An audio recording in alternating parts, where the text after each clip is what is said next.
Olá, sejam todos bem-vindos a mais um episódio do podcast Cinelege. Peço que os senhores curtam, compartilhem, sigam o canal Cinelege, tá? Hoje estou aqui na bancada com o professor Samuel. Um grande prazer, professor Samuel. Seja bem-vindo. Boa tarde, é um prazer estar aqui. Vamos lá, professor Samuel. Quem será a nossa entrevistada de hoje? Hoje nós vamos falar sobre um assunto extremamente importante. Vamos falar sobre o Poder Judiciário. Vamos conversar com nada mais, nada menos do que a doutora Lana Leitão Martins. Doutora, a senhora é juíza titulada da nossa vara do Tribunal do Júri da Justiça Militar. E eu gostaria que a senhora se apresentasse para a gente, contasse um pouco de quem a senhora é, como é que a senhora contribui para o nosso judiciário. Boa tarde. Boa tarde, doutores. Primeiro, agradecer o convite, né, para participar dessa conversa aqui, descontraída do canal Cinelege. É sempre um prazer a gente conversar com pessoas da área do direito, né, sobre um tema, sobre vários temas, né, inclusive o tema que eu atuo. Eu sou juíza titular da primeira vara do Júri da Justiça Militar, aqui da capital, de Boa Vista, Roraima, né. Hoje também diretora do Fórum Criminal e presidente da Associação de Magistrados de Roraima, da AMAR. Sou roraimense, gosto de ressaltar isso, né? Sou roraimense legítima, da GEMA, como chamo, e para mim é um motivo de muito orgulho ser roraimense e trabalhar no Tribunal de Justiça do Estado de Roraima. Muito bem, doutora. Doutora Lana, poderia para os nossos acadêmicos, eu sei que depois dessa entrevista, muita gente vai se espelhar na doutora. Poderia contar um pouquinho da sua história, sua trajetória, de forma informal, como a doutora quiser? Eu não me formei aqui na época, né? Eu não vou às décadas atrás, né? Meu pai foi eleito deputado, a gente foi para Brasília, e aí no final da década de 70, né, começo dos anos 80, a gente foi para lá. E então eu tive a minha formação lá, me formei na UNB, né? Na verdade, eu não queria ir para a área do direito. Queria ser veterinária. Olha, então somos dois. Eu fiz curso técnico agropecuário, queria ser veterinário e estou aqui hoje. Mas o meu pai, né, ele disse, não, minha filha, que vai ser veterinária, não, vai ser juíza. Enfim, aí eu terminei fazendo a faculdade, o vestibular para direito, passei para direito. E nessa época conheci um roraimense lá, na época de vestibular e tudo, começamos a namorar. E depois de formada, então eu vim para Roraima, para Boa Vista, né? O mundo é pequeno, né? Conheci um roraimense lá em Brasília e voltei para me casar. Então me casei e comecei a trabalhar no Tribunal de Contas do Estado de Roraima. Trabalhei com o conselheiro Lauro Moreira, depois com o conselheiro Manuel Dantas Dias, eu acho que hoje é atual presidente do TCE, né? Nesse meio tempo, então, acho que, se perdoe se eu não vou me lembrar bem as datas, né? Em 1998, saiu o edital do concurso para magistrado, para juiz de direito, né? Do Tribunal de Justiça de Roraima, e eu, então, fui estudar. Estudei durante 4 meses. Eu larguei o emprego no TCE.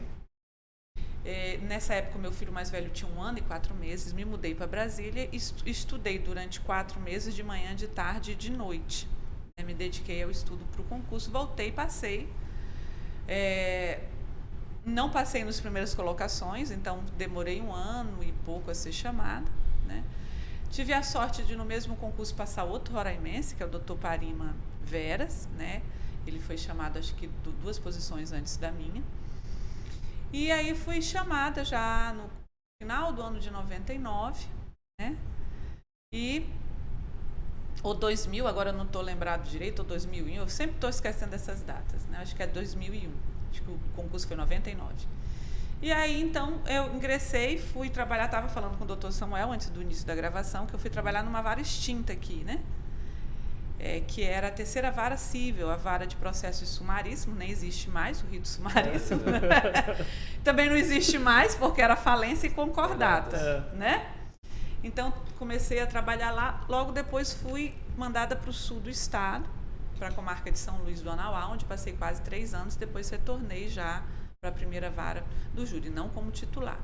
Nosso concurso, que foi o 3º concurso do estado de Roraima, ele foi a primeira vez que ingressaram juízes substitutos, né? Então, era uma realidade nova para todos nós, para o tribunal, para a gente, né? Então, o substituto tem essa característica de ficar rodando, né? Enfim, aí eu fui para São Luís e digo, não é demagogia, que em São Luís foram os melhores anos da minha magistratura, foi no sul do estado, numa comarca do interior. Lá a gente aprende mesmo a importância de uma atuação do magistrado numa sociedade. Muito bom. Ainda mais por ser uma cidade muito pequena, né? Acaba que você consegue perceber ali aquela prestação, consegue ver a pessoa encontra na padaria, passa o dia inteiro. Imagina que deve ser uma experiência muito interessante. São Luís tinha os termos, até hoje tem, de São João da Baliza e Caroebe, né? E a comarca de Rorainópolis tinha sido recém-instalada. Você vê, hoje São Luís continua uma comarca com um titular e Rorainópolis, devido ao seu crescimento desproporcional, né? É muito grande o crescimento em Rorainópolis, já tem 2 juízes, né? Naquela época, 17 anos atrás, 18, 20 anos atrás, era inimaginável isso que Rorainópolis ia ter 2 juízes titulares e hoje tem, devido ao volume muito grande de processos. São Luís continua uma comarca pequena, mas uma comarca muito, muito legal de se trabalhar. O interior do estado é muito bom de se trabalhar. Que bom, doutora. Bom, então conhecemos um pouquinho, né? E assim, doutora, um tema que não pode ficar fora, né? Nessa época que se a gente deixar de falar, vai parecer que a gente não conversou, né? Sobre a pandemia. Até a gente tenta manter um distanciamento, enfim, tenta fazer algumas atitudes para poder minimizar. Mas, assim, a atuação do judiciário na pandemia, como o doutor analisa, quais foram as medidas, como está sendo? A atuação do judiciário na pandemia, a gente não pode falar de um termo geral no país. Isso variou e até hoje tem muita diferença de tribunal para tribunal. O estado de Roraima, o nosso TJ, investiu em tecnologia há mais de 20 anos atrás. Então, há mais de 20 anos atrás, antes de ser juíza, eu era diretora-geral do tribunal. E o então presidente desembargador Lupecino mandou eu e mais 2 servidores, inclusive um falecido agora durante a pandemia, para ver outras realidades. E a gente importou de Minas Gerais o Siscom. Então, a informatização do Tribunal de Justiça começou há mais de 20 anos atrás. E hoje o tribunal colhe os frutos de continuar a investir nessa informatização, né? Informatizar não é só você comprar computador e colocar um programa, você também tem que treinar, né? E eu acredito que vocês da advocacia saibam que alguns têm uma certa resistência. Isso não é só na advocacia, em todos os setores nós temos uma resistência a trabalhar com a área digital, né? Há um medo de invasão, de hackers, né? Um medo de perdas dos nossos dados, enfim. Então, o Tribunal de Justiça colheu esses louros agora na pandemia, porque nós fomos o tribunal com a melhor pontuação no prêmio, né? Que nos deu o selo diamante, dos tribunais do Brasil. E quando a gente fala disso nos outros tribunais, eles acham que a gente está contando uma piada. Então, enquanto São Paulo começou a pensar em videoconferência, nós já fazíamos videoconferência antes da pandemia, né?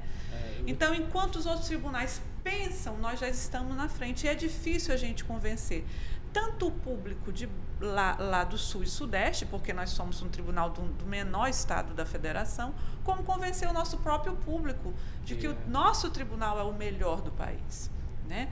Mas, então, outros tribunais não tiveram, tribunais que ainda trabalham com processos de papel, né? Como eu falei, até eu sou paranaense, apesar que eu não advogo, mas lá já estou em Roraima há quase 10 anos, né?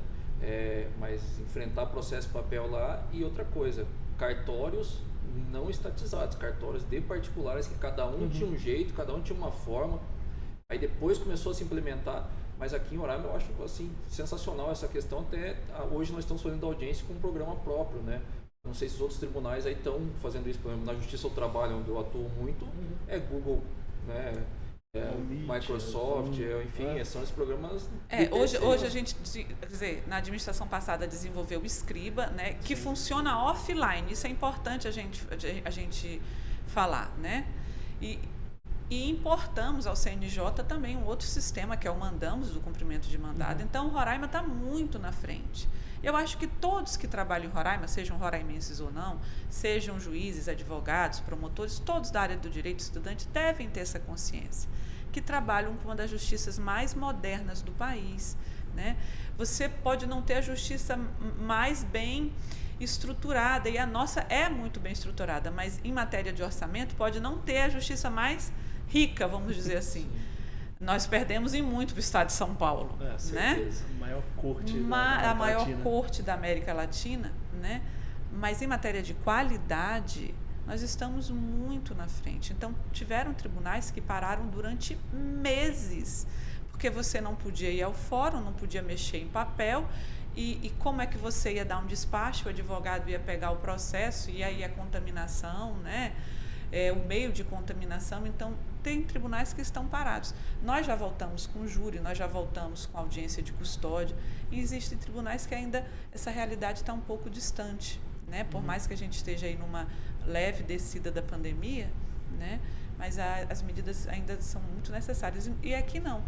Hoje eu estava fazendo uma audiência em que a testemunha estava depondo deitada na cama, né? Eu tive que pedir para ela pelo menos ficar sentada e botar uma blusa, né? Então você faz hoje audiência por telefone, né? Tivemos essa situação, né? Porque nós vimos aí no início da pandemia as audiências virtuais, teve cada absurdo, né? Teve gente no carro, teve um foi tomar banho, teve lá tudo, em Brasília, né? teve uma pessoa tomando banho. Eu acho que a pessoa se desliga.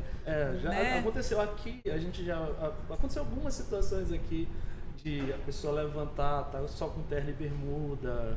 Aqui mesmo já teve situação dessa. É muito engraçado. Eu não me expus a esse perigo, porque na época da pandemia o filho também está de teleaula. Então eu preferi me deslocar sempre ao fórum, também devido à estabilidade da internet, né? Então lá a gente não podia estar com uma roupa mais sumária, né? Tinha que... Mas é muito bom essa sala de podcast, ela surge primeiro como sala de reunião, depois como sala de audiência, e agora também é a sala de podcast, porque a gente também estruturou a primeira vez para audiência. E eu sempre fiz questão de vir para cá, eu até brinco com quem trabalha comigo que eu tenho pavor de fazer audiência sem gravata. Enfim, eu acho que tem que ter. Tem gente que não quer. Eu já às vezes questiono um pouco que o tribunal da 11ª região agora exige o balandral ou a toga para fazer audiência online. Eu falo, acho que também já está um pouco demais. Eu acho que cada tribunal tem o seu. Aqui eu tenho uma dificuldade grande com os colegas que vêm de fora, vêm de tribunais mais formais. O nosso tribunal é muito informal, né? Eu mesmo, quando estou fazendo júri, eu tenho que, às vezes, me cobrar de colocar a minha toga, né? Porque, às vezes, eu esqueço. E, às vezes, o advogado está lá, não, doutor, não se preocupe, não precisa da sua beca, não. O importante, eu faço o júri com o doutor Rocelito, que hoje fiz audiência, um dos melhores defensores no júri, né? Porque o júri afasta muito o profissional, tem gente que não gosta, mas ele é fantástico, ele faz sem beca, não tem essa formalidade, né? Mas são questões interessantes. E, assim, até falar para a doutora falar um pouco mais, né? Porque essa questão da pandemia, eu acho que ela acelerou muito a questão virtual. Não que já não tivesse antes, tinha, mas ela acessou e eu talvez vejo isso como um caminho sem volta, em certos aspectos.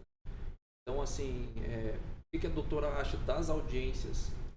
Olha, das audiências eu vou falar, mas deixa eu só pegar aí a sua primeira fala.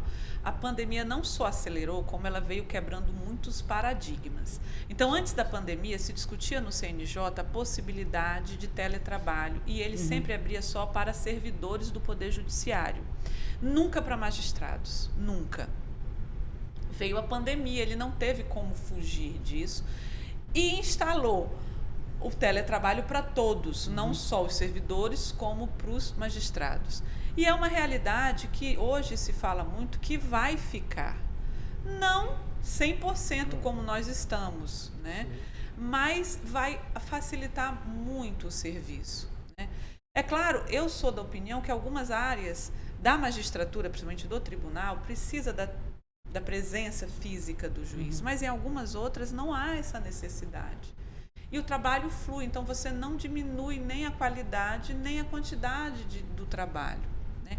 Então, o teletrabalho é uma coisa que veio para ficar, e a pandemia ela instaurou essa realidade, não só no judiciário, como a gente vê aí muitos escritórios de advocacia em São Paulo que fecharam seus escritórios em prédios e atuam hoje em teletrabalho, né?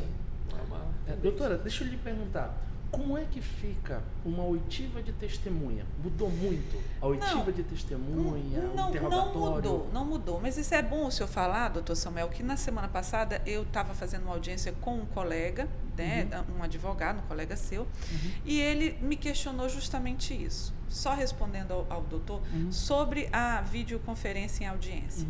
Ela é mais trabalhosa. Você demora muito mais para fazer uma audiência em videoconferência do que fazia presencialmente, né? É a instabilidade do sistema, às vezes a testemunha não conecta, às vezes o áudio não sai bom, mas ela é um grande avanço, né? Primeiro, a gente tem que desconstruir no direito penal brasileiro a importância de um depoimento de testemunha. Hoje, o processo penal, os processos que a gente trabalha, a gente se baseia muito em depoimento subjetivo. O depoimento da testemunha ele é muito subjetivo, ele é muito da impressão que a pessoa teve. Às vezes, a pessoa não está mentindo, mas ela está te passando a impressão do que ela viu. E quando uma pessoa testemunha algo violento, ela sofre o impacto também daquela violência. E você vê algumas modulações daquele depoimento, né? Mas um advogado me questionou, não, doutora, por quê?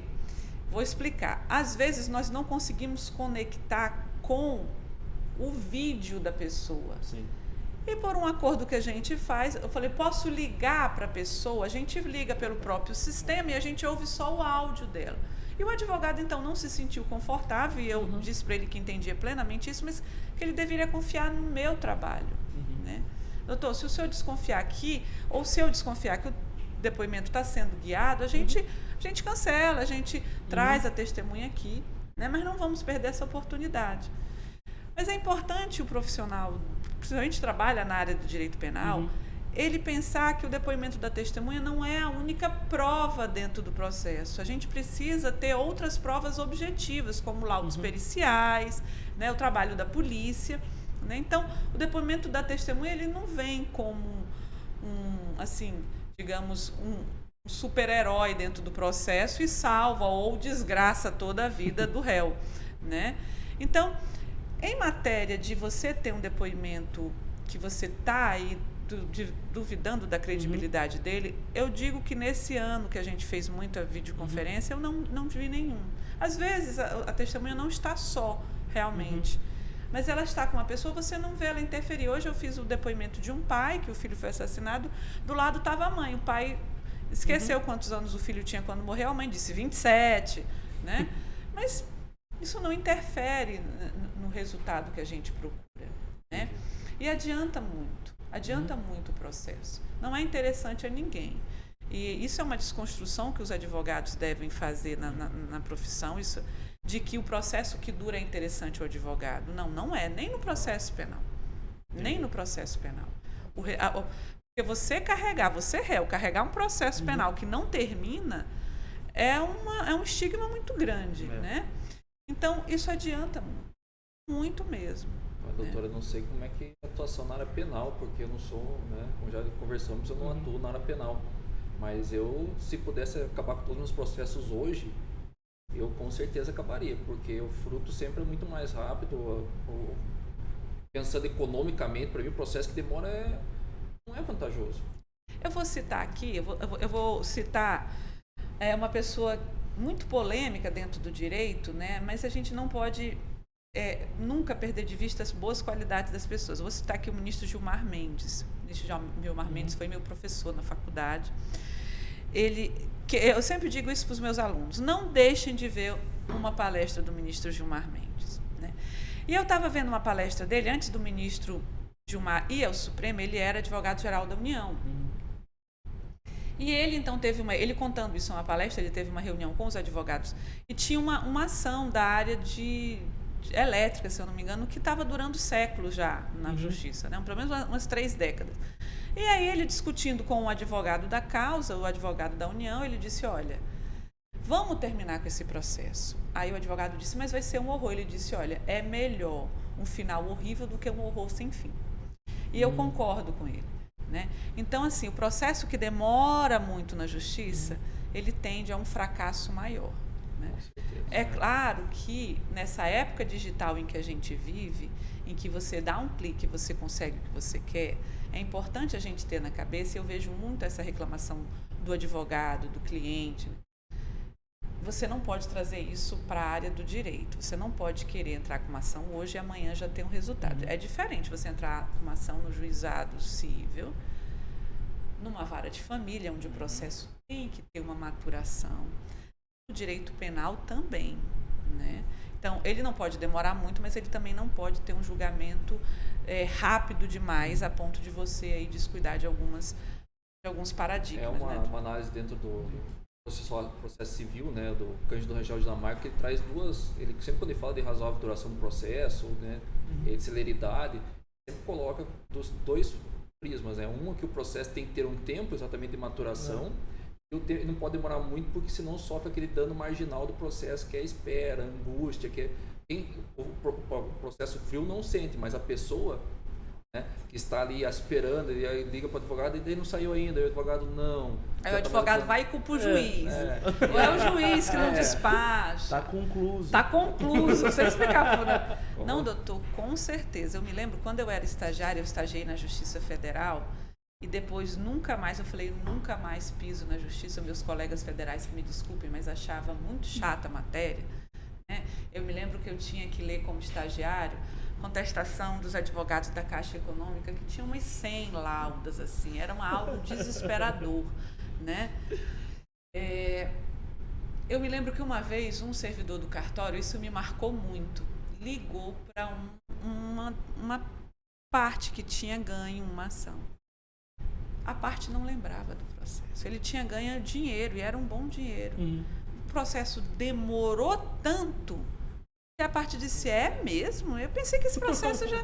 Quer dizer, ele esqueceu de uma ação. Quer dizer, isso é algo que a gente tem que trabalhar na justiça para que isso não ocorra, né? Sem dúvida. Eu sempre falo que o Poder Judiciário, não só a atuação do advogado, mas ele está mudando, e petições de 100 laudas, pelo amor de Deus, eu acho que não tem o que você vai colocar em 100 laudas, né? Não vejo sentido nisso. Não cabe mais isso. O direito como ciência, ela é muito dinâmica, né? Eu me lembro que tem um adágio que diz que quem fala muito não tem direito, né? Então, quanto mais objetivo você for, isso também, doutor, não é só nas petições dos advogados. A própria sentença de um juiz, a própria decisão do juiz, isso se discute muito dentro da magistratura. Abandone aqueles termos muito prolixos, aqueles termos muito próprios do direito, porque você quer mostrar que você tem uma cultura jurídica, uma cultura como um todo, mas a parte não vai entender o que você fala, né? Desde que eu comecei na magistratura, eu nunca li uma denúncia para ninguém, porque a testemunha não vai entender aquilo que eu estou falando, né? Eu pergunto, você sabe do que você está fazendo aqui? Fulano matou ciclano, está sendo acusado. Eu não leio uma denúncia para testemunha. Eu acho aquilo desnecessário. Você periga perturbar a cabeça da pessoa. Eu tinha um professor, hoje ele é desembargador no TJDFT, desembargador Arnoldo Camanho de Assis. Ele tinha recém-ingressado no concurso de juiz lá no Distrito Federal. E ele me deixou uma grande lição. Ele disse que é o trabalho do juiz causar uma boa impressão à pessoa que vem. Porque talvez ela nunca mais venha ao judiciário, você nunca mais tenha a oportunidade de ter aquela pessoa. Então, é muito importante o juiz mostrar para ela qual é o nosso trabalho, né? E tratá-la de uma maneira que ela entenda, né? Você não pode ser muito formal a ponto da pessoa... Ela já está nervosa na sua frente. Na área penal, o doutor Samuel sabe. Ela já fica muito nervosa de estar ali, né? Com certeza. Eu sempre brinco, a pessoa vai a primeira vez no judiciário, encontra algo que ela nunca viu na vida, um juiz, né, com essa toga, e aí, se for começar com o juridiquês, aí eu complico, mas aí eu vou até fazer uma outra pergunta, porque eu não sei se a doutora está seguindo aí a tendência aí do processo civil, mas o processo civil agora está trocando o latim pelo inglês, né? Então... doutor, eu vou lhe dizer, primeiro, eu sempre brinco, e eu tenho um colega, não vou falar o nome dele, senão ele vai ficar zancado comigo. Eu sempre brinco com ele disse que os juízes inteligentes estão no cível, né? Aí, como eu sou juíza penal, eu no começo me ofendi, né? Mas depois eu pensei, não, acho que é verdade, eu acho tão possível, porque eu realmente não consigo gostar de processo civil. Eu acho que o processo civil, você se perde muito no meio e esquece o fim do processo. Formalismo. Você então se pega muito nas vírgulas. No penal não tem isso. Né? O penal é muito mais objetivo, a gente busca muito mais o fim do processo. Isso é uma crítica minha. Não, ninguém se ofenda, por favor, quem gostar de civil. Eu realmente não... Já estou há mais de década fora do civil. Né? Aí vou fazer eu não suporto essa mania do brasileiro de achar que o americano é melhor do que a gente. E traz tudo do americano, né? No direito nós tivemos aí uma moda que é do fruto da árvore envenenada. Exato. Né? Nós tivemos muito direito penal do inimigo. Por mais que seja alemão, a gente trouxe alguma coisa dos Estados Unidos. E eu digo, para quem quiser, eu posso debater. A justiça brasileira, ela é, digamos assim, astronomicamente melhor do que a justiça americana. A justiça americana é para quem tem dinheiro. Por isso que tem o juiz do martelo, coisa que eu abomino. Eu brigo com os meus colegas. Aquela figura do martelo não é nossa. A gente não tem martelo em sala de audiência. A gente não bate o martelo. Porque quando o juiz americano bate o martelo, é sinal que você não tem mais nada para falar. Você não vai recorrer mais a ninguém. A não ser ao Papa, a não ser ou chorar. Né? Nós não temos isso. A justiça americana é para quem tem dinheiro. Se você não tem dinheiro, você não vai conseguir nenhum tribunal, a não ser aquele tribunal do juiz que bate o martelo. Né? E aí você tem a mania de achar que tudo do americano é melhor, é mais bonito, é mais tecnológico. Você vê que nós temos a urna eletrônica e o americano tem aquele negócio de ficar furando aquele papel. Demora, né? Aquela confusão. E a mania do brasileiro desconstruir os nossos avanços. Acha que a urna eletrônica vazou, entrou um hacker, mudou os votos. Né? Eu estudo precedentes, né?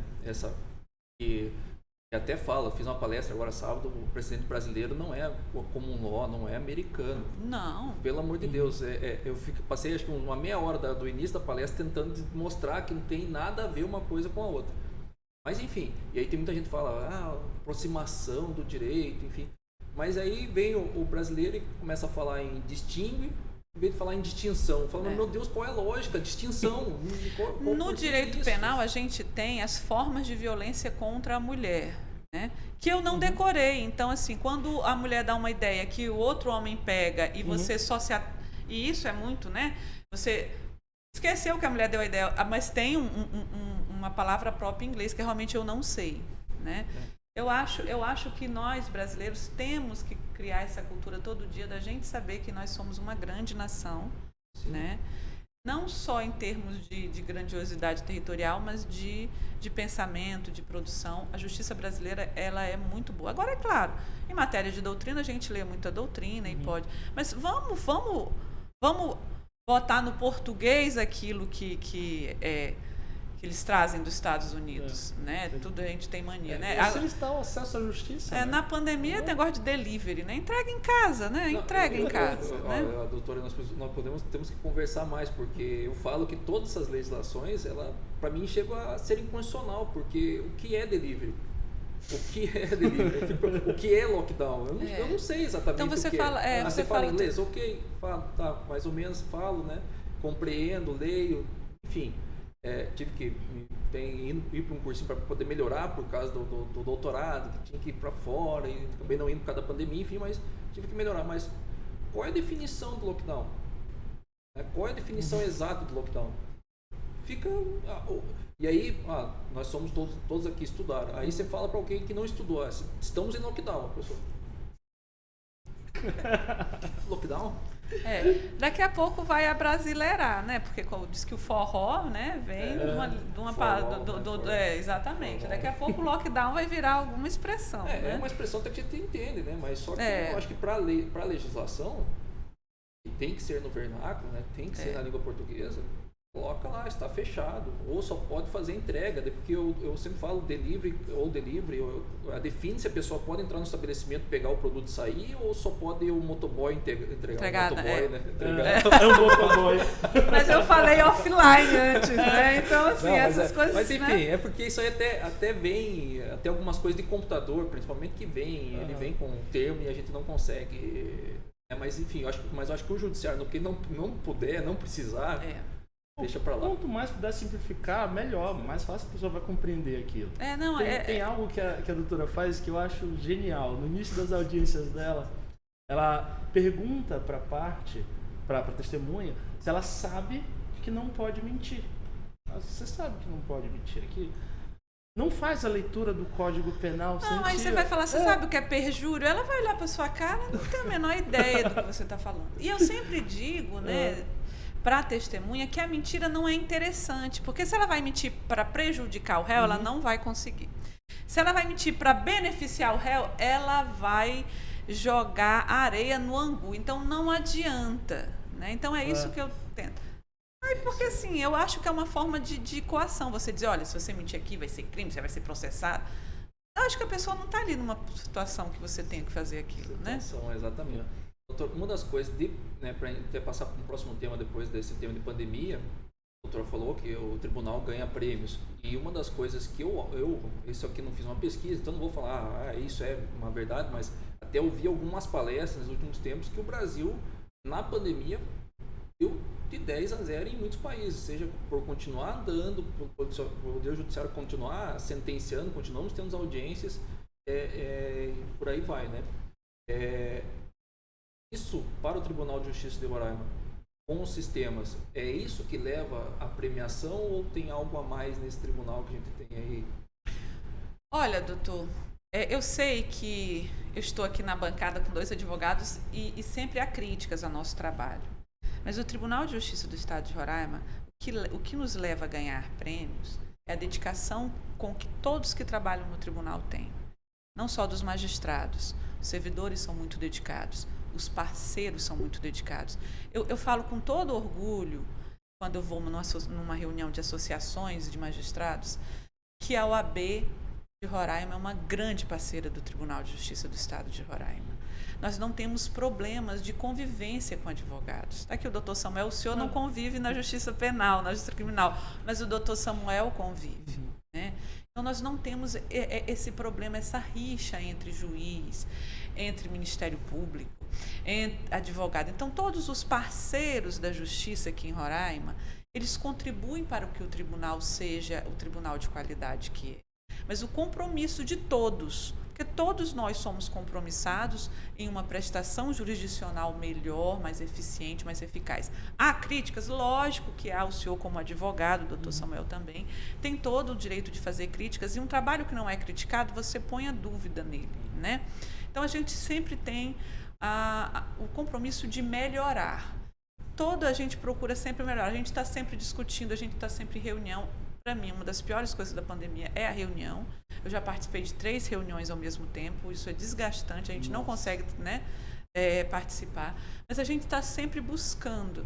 Nós temos um projeto dentro da Justiça que é o simplificar, ou seja, o que o cartório, o juiz pode fazer para simplificar, para que aquele processo ande mais rápido. Claro que às vezes a gente acerta, outras vezes a gente não consegue, né?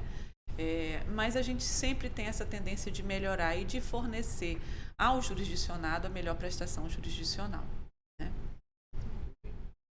Vamos passar para esse nosso segundo tópico, vamos falar do papel da mulher no Poder Judiciário. Doutora, conta pra gente como é que está sendo essa ocupação desses espaços no Judiciário pelo público feminino. As mulheres, elas estão sendo motivadas a ocupar? Quando a gente fala no papel da mulher dentro do Judiciário, a gente tem que ver duas realidades. Primeiro, o concurso público, ele iguala todos.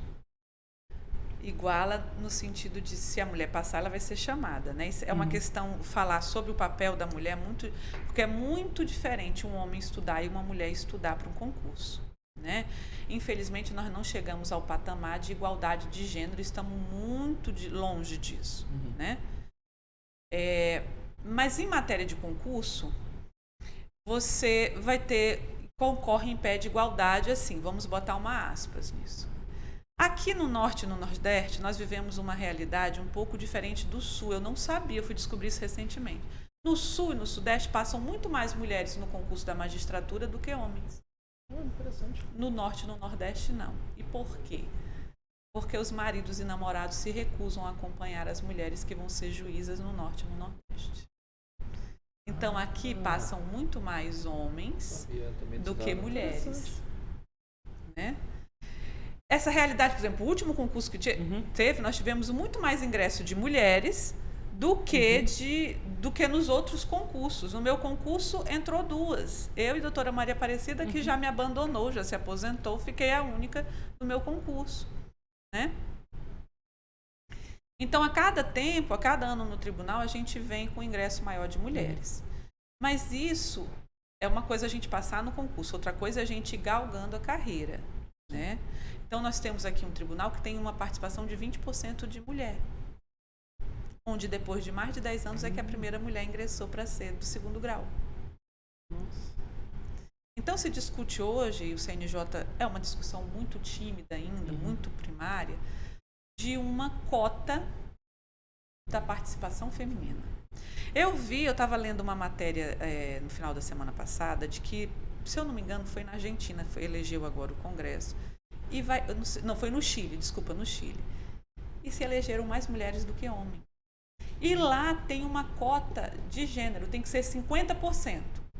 Mulher, 50% homem, assim, em questão de sexo, né? Não de gênero, que eu digo, né? Mas homens e mulheres, sejam elas trans, sejam elas não trans, né? E aí vai ter que reduzir o número de mulheres para ingressar homens. Né? Então, isso é fantástico. Mas em termos de poder judiciário brasileiro, você vê a composição do Supremo, né? Nós temos 2, 3 mulheres, né? 2, né? Já tivemos 3, né? Mas 2 mulheres, a maioria homens. Nós temos TRFs onde nós não temos nenhuma mulher. E nós temos 2 tribunais onde nós temos essa igualdade, às vezes uma superioridade, que é o Tribunal de Justiça do Estado do Pará e o Tribunal de Justiça do Estado da Bahia. Nós temos lá muitas mulheres no 2º grau, né? Então, essa igualdade, ela precisa ser vencida, né? Essa desigualdade precisa ser vencida, mas o nosso tribunal foi uma imposição do CNJ a todos os tribunais, um comitê que discute essa questão de gênero dentro dos tribunais, comandada pela nossa querida doutora Graciete, que é a juíza da vara de vulneráveis, né? Hoje,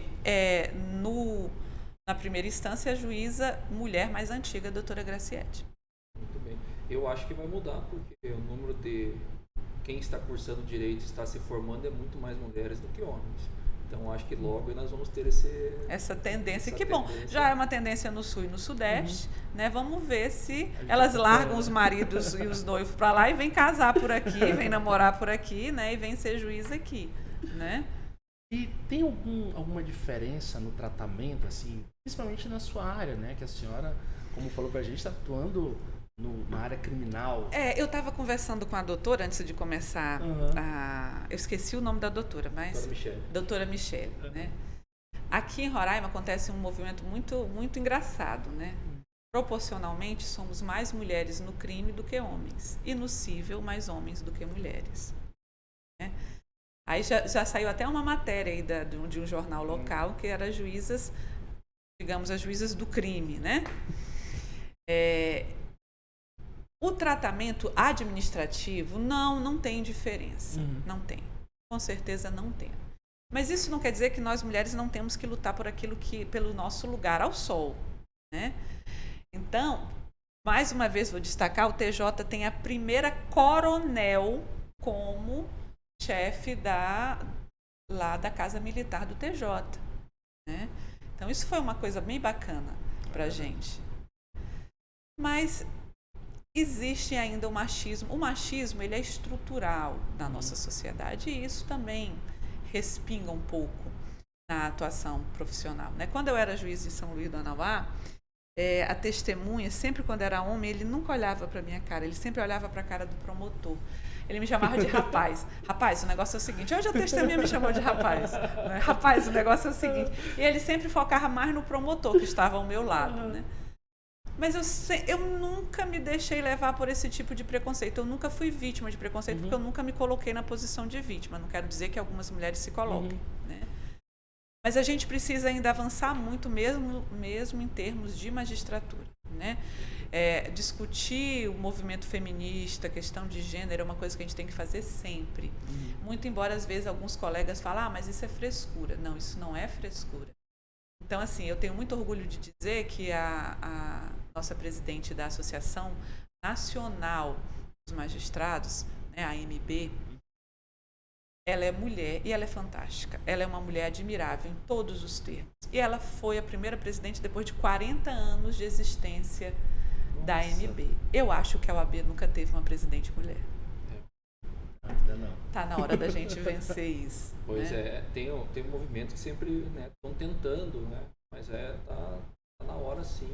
Né? Então, assim, ela veio e ela conquistou esse lugar por mérito dela. Ela é uma mulher excepcional, a Renata Gil, né? Mas eu fico pensando, quer dizer, numa área de juízes, né? 40 anos depois é que uma mulher consegue assumir a presidência de uma organização de 15 mil juízes. Né?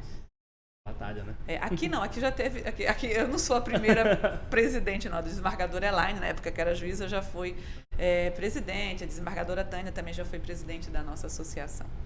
Muito bem, doutor, aproveitando o tema, falando sobre as mulheres, e já fazendo duas perguntas ao mesmo tempo. Uma é a opinião sobre o feminicídio, né? E a segunda é a criação de tipos penais voltados a... Como teve a lei, se não me engano, Carolina Dickmann, eles dão alguma dominação, acho que é o caso daquela atriz da Globo que foi... Acho que vazou as fotos dela na mídia, né? As fotos que ela fez sensual para o marido, tem né? aquela primeira que foi daquele que era o Guilherme de Paz, acho que era... lá atrás, a lei dos crimes hediondos. Na verdade, mulher dá nome à lei muito antes. A lei que vai estabelecer, né, a união estável é a lei da companheira do presidente Itamar Franco, né, que a gente deu um apelido, né? Mas assim, não pela denominação, mas pelo caso. Esse caso específico, né? Sim. E às vezes se fala assim, se tem um caso de relevância, aí fica aquela comoção, vamos criar uma lei, porque o Brasil gosta, né? Vamos resolver uma lei. Né? O causuísmo. Aí aqui vou me lembrar das aulas, engraçado, né? Como ser professor, os doutores são professores, né?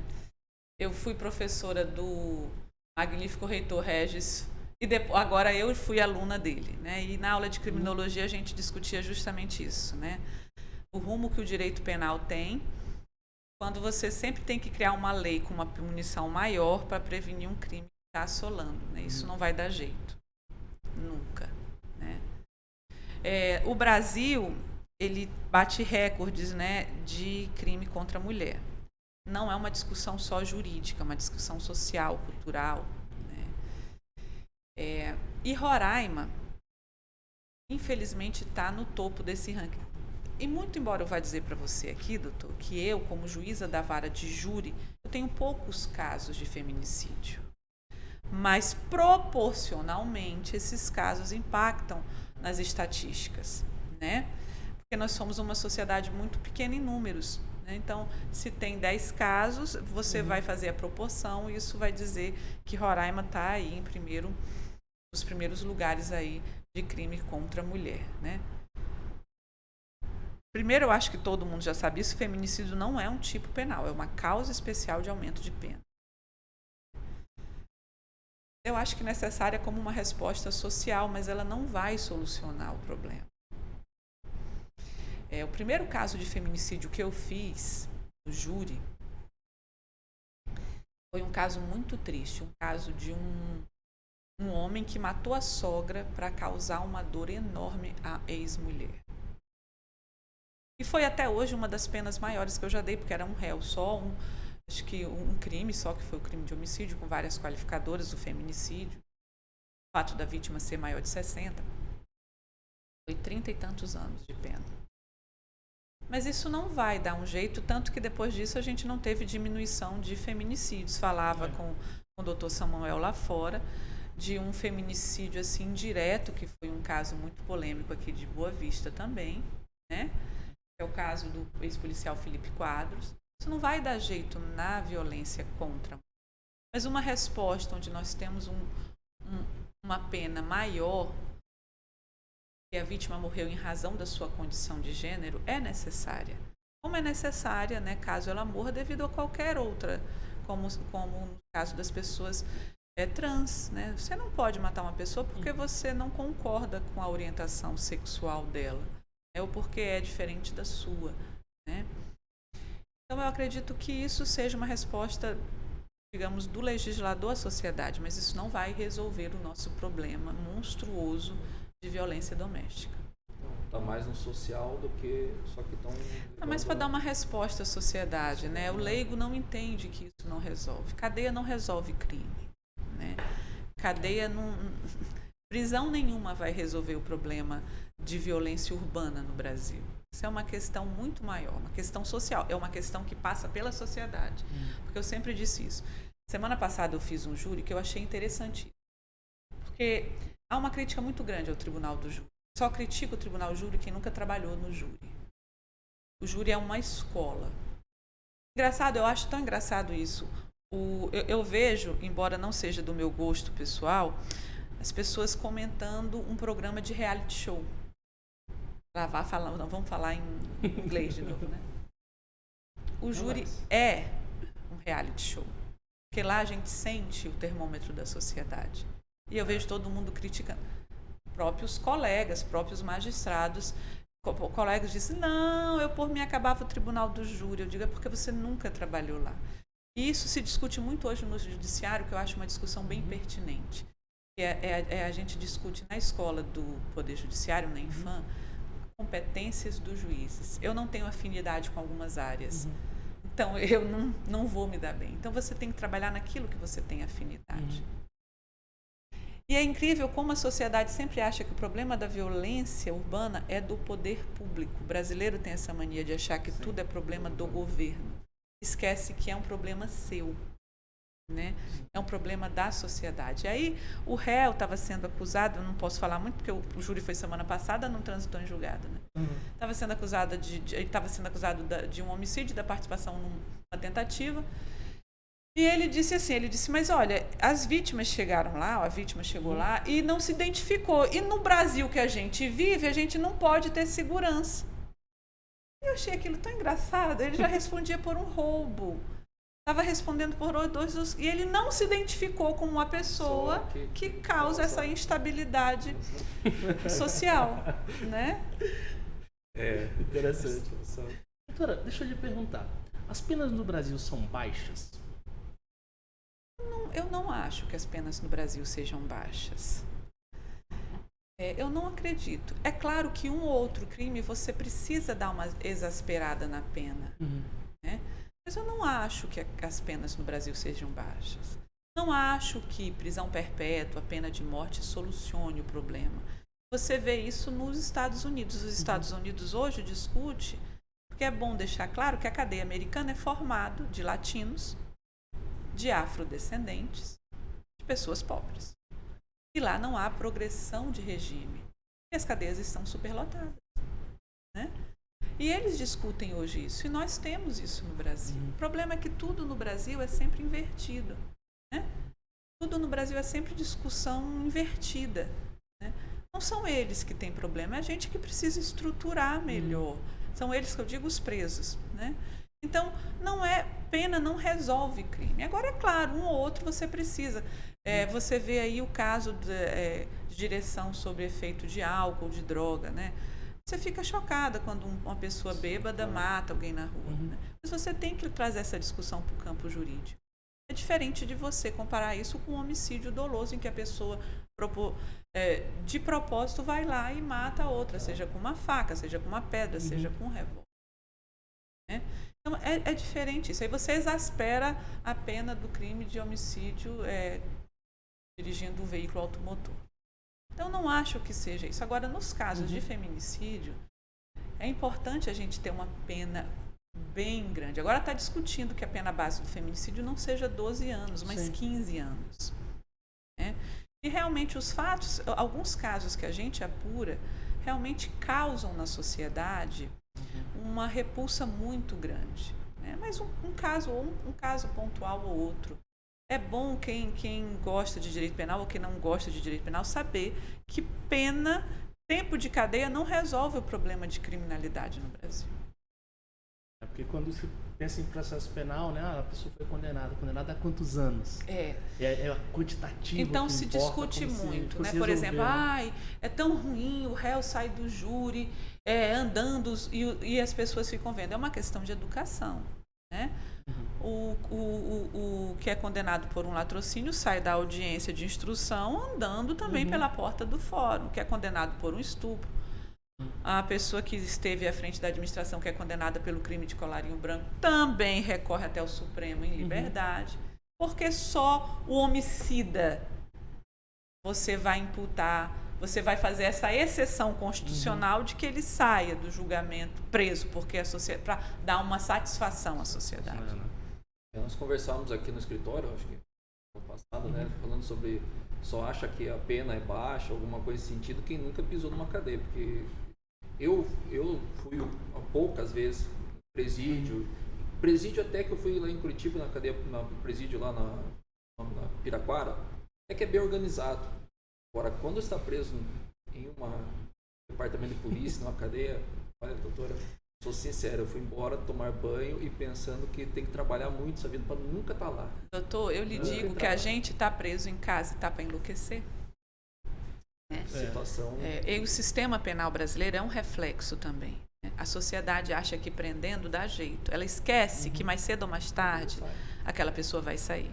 Então, o trabalho do direito penal na fase de execução é a regeneração do cidadão que foi preso. Pouquíssima, você tem um índice muito pequeno daquelas pessoas que não têm regeneração. Né? Mas você não pode nunca pegar aquele índice pequeno e colocar. Então, quando você trata as pessoas, me lembro muito de um poema que a gente estuda muito no Augusto dos Anjos. Quando você trata a pessoa como animal, ela se torna um animal, né? Nem um animal. Hoje você se discute leis de abate de animais com um pouco de forma humanizada, de forma humanizada. Mas você, cidadão, acha inadmissível o Estado gastar dinheiro com quem matou, com quem furtou, com quem... Isso é pura ignorância. Você tem que saber, quanto melhor estruturado tiver o seu sistema penitenciário, menos você vai ter. Agora, se você dorme no chão, se você come comida estragada, vai sair pior. Você vai sair muito pior. Seja você quem for, seja você vindo de uma igreja, cometer um crime lá dentro, entrar, seja você vindo. Né? Lá nesse lugar, por exemplo, eram 6 celas, né? 6x lá e 30 pessoas por cela. Então, talvez seja menor que essa sala aqui. A hora que o carcereiro abriu lá, eu falei, não tem condição. Assim, pra mim foi um choque assim que eu não esqueço. Eu nunca esqueci da cena e do cheiro. Foi um choque muito grande para mim. Quando eu sempre converso com o réu, eu sempre digo, o meu trabalho como juiz não é ter raiva do réu e também não é ter pena do réu. Meu trabalho é a aplicação da lei. Então eu não tenho preconceito nenhum com quem senta à minha frente no banco dos réus. Eu sempre converso com eles, eles às vezes pedem para eu registrar alguma coisa, o que eu puder fazer eu faço. Né? Falam que dormem no chão, que não tem roupa para trocar, que não tem sabonete. E quem me ouvir falando isso, e às vezes até gente que estuda direito, isso é um absurdo. Eles têm que sofrer mesmo, porque eles causaram muito sofrimento.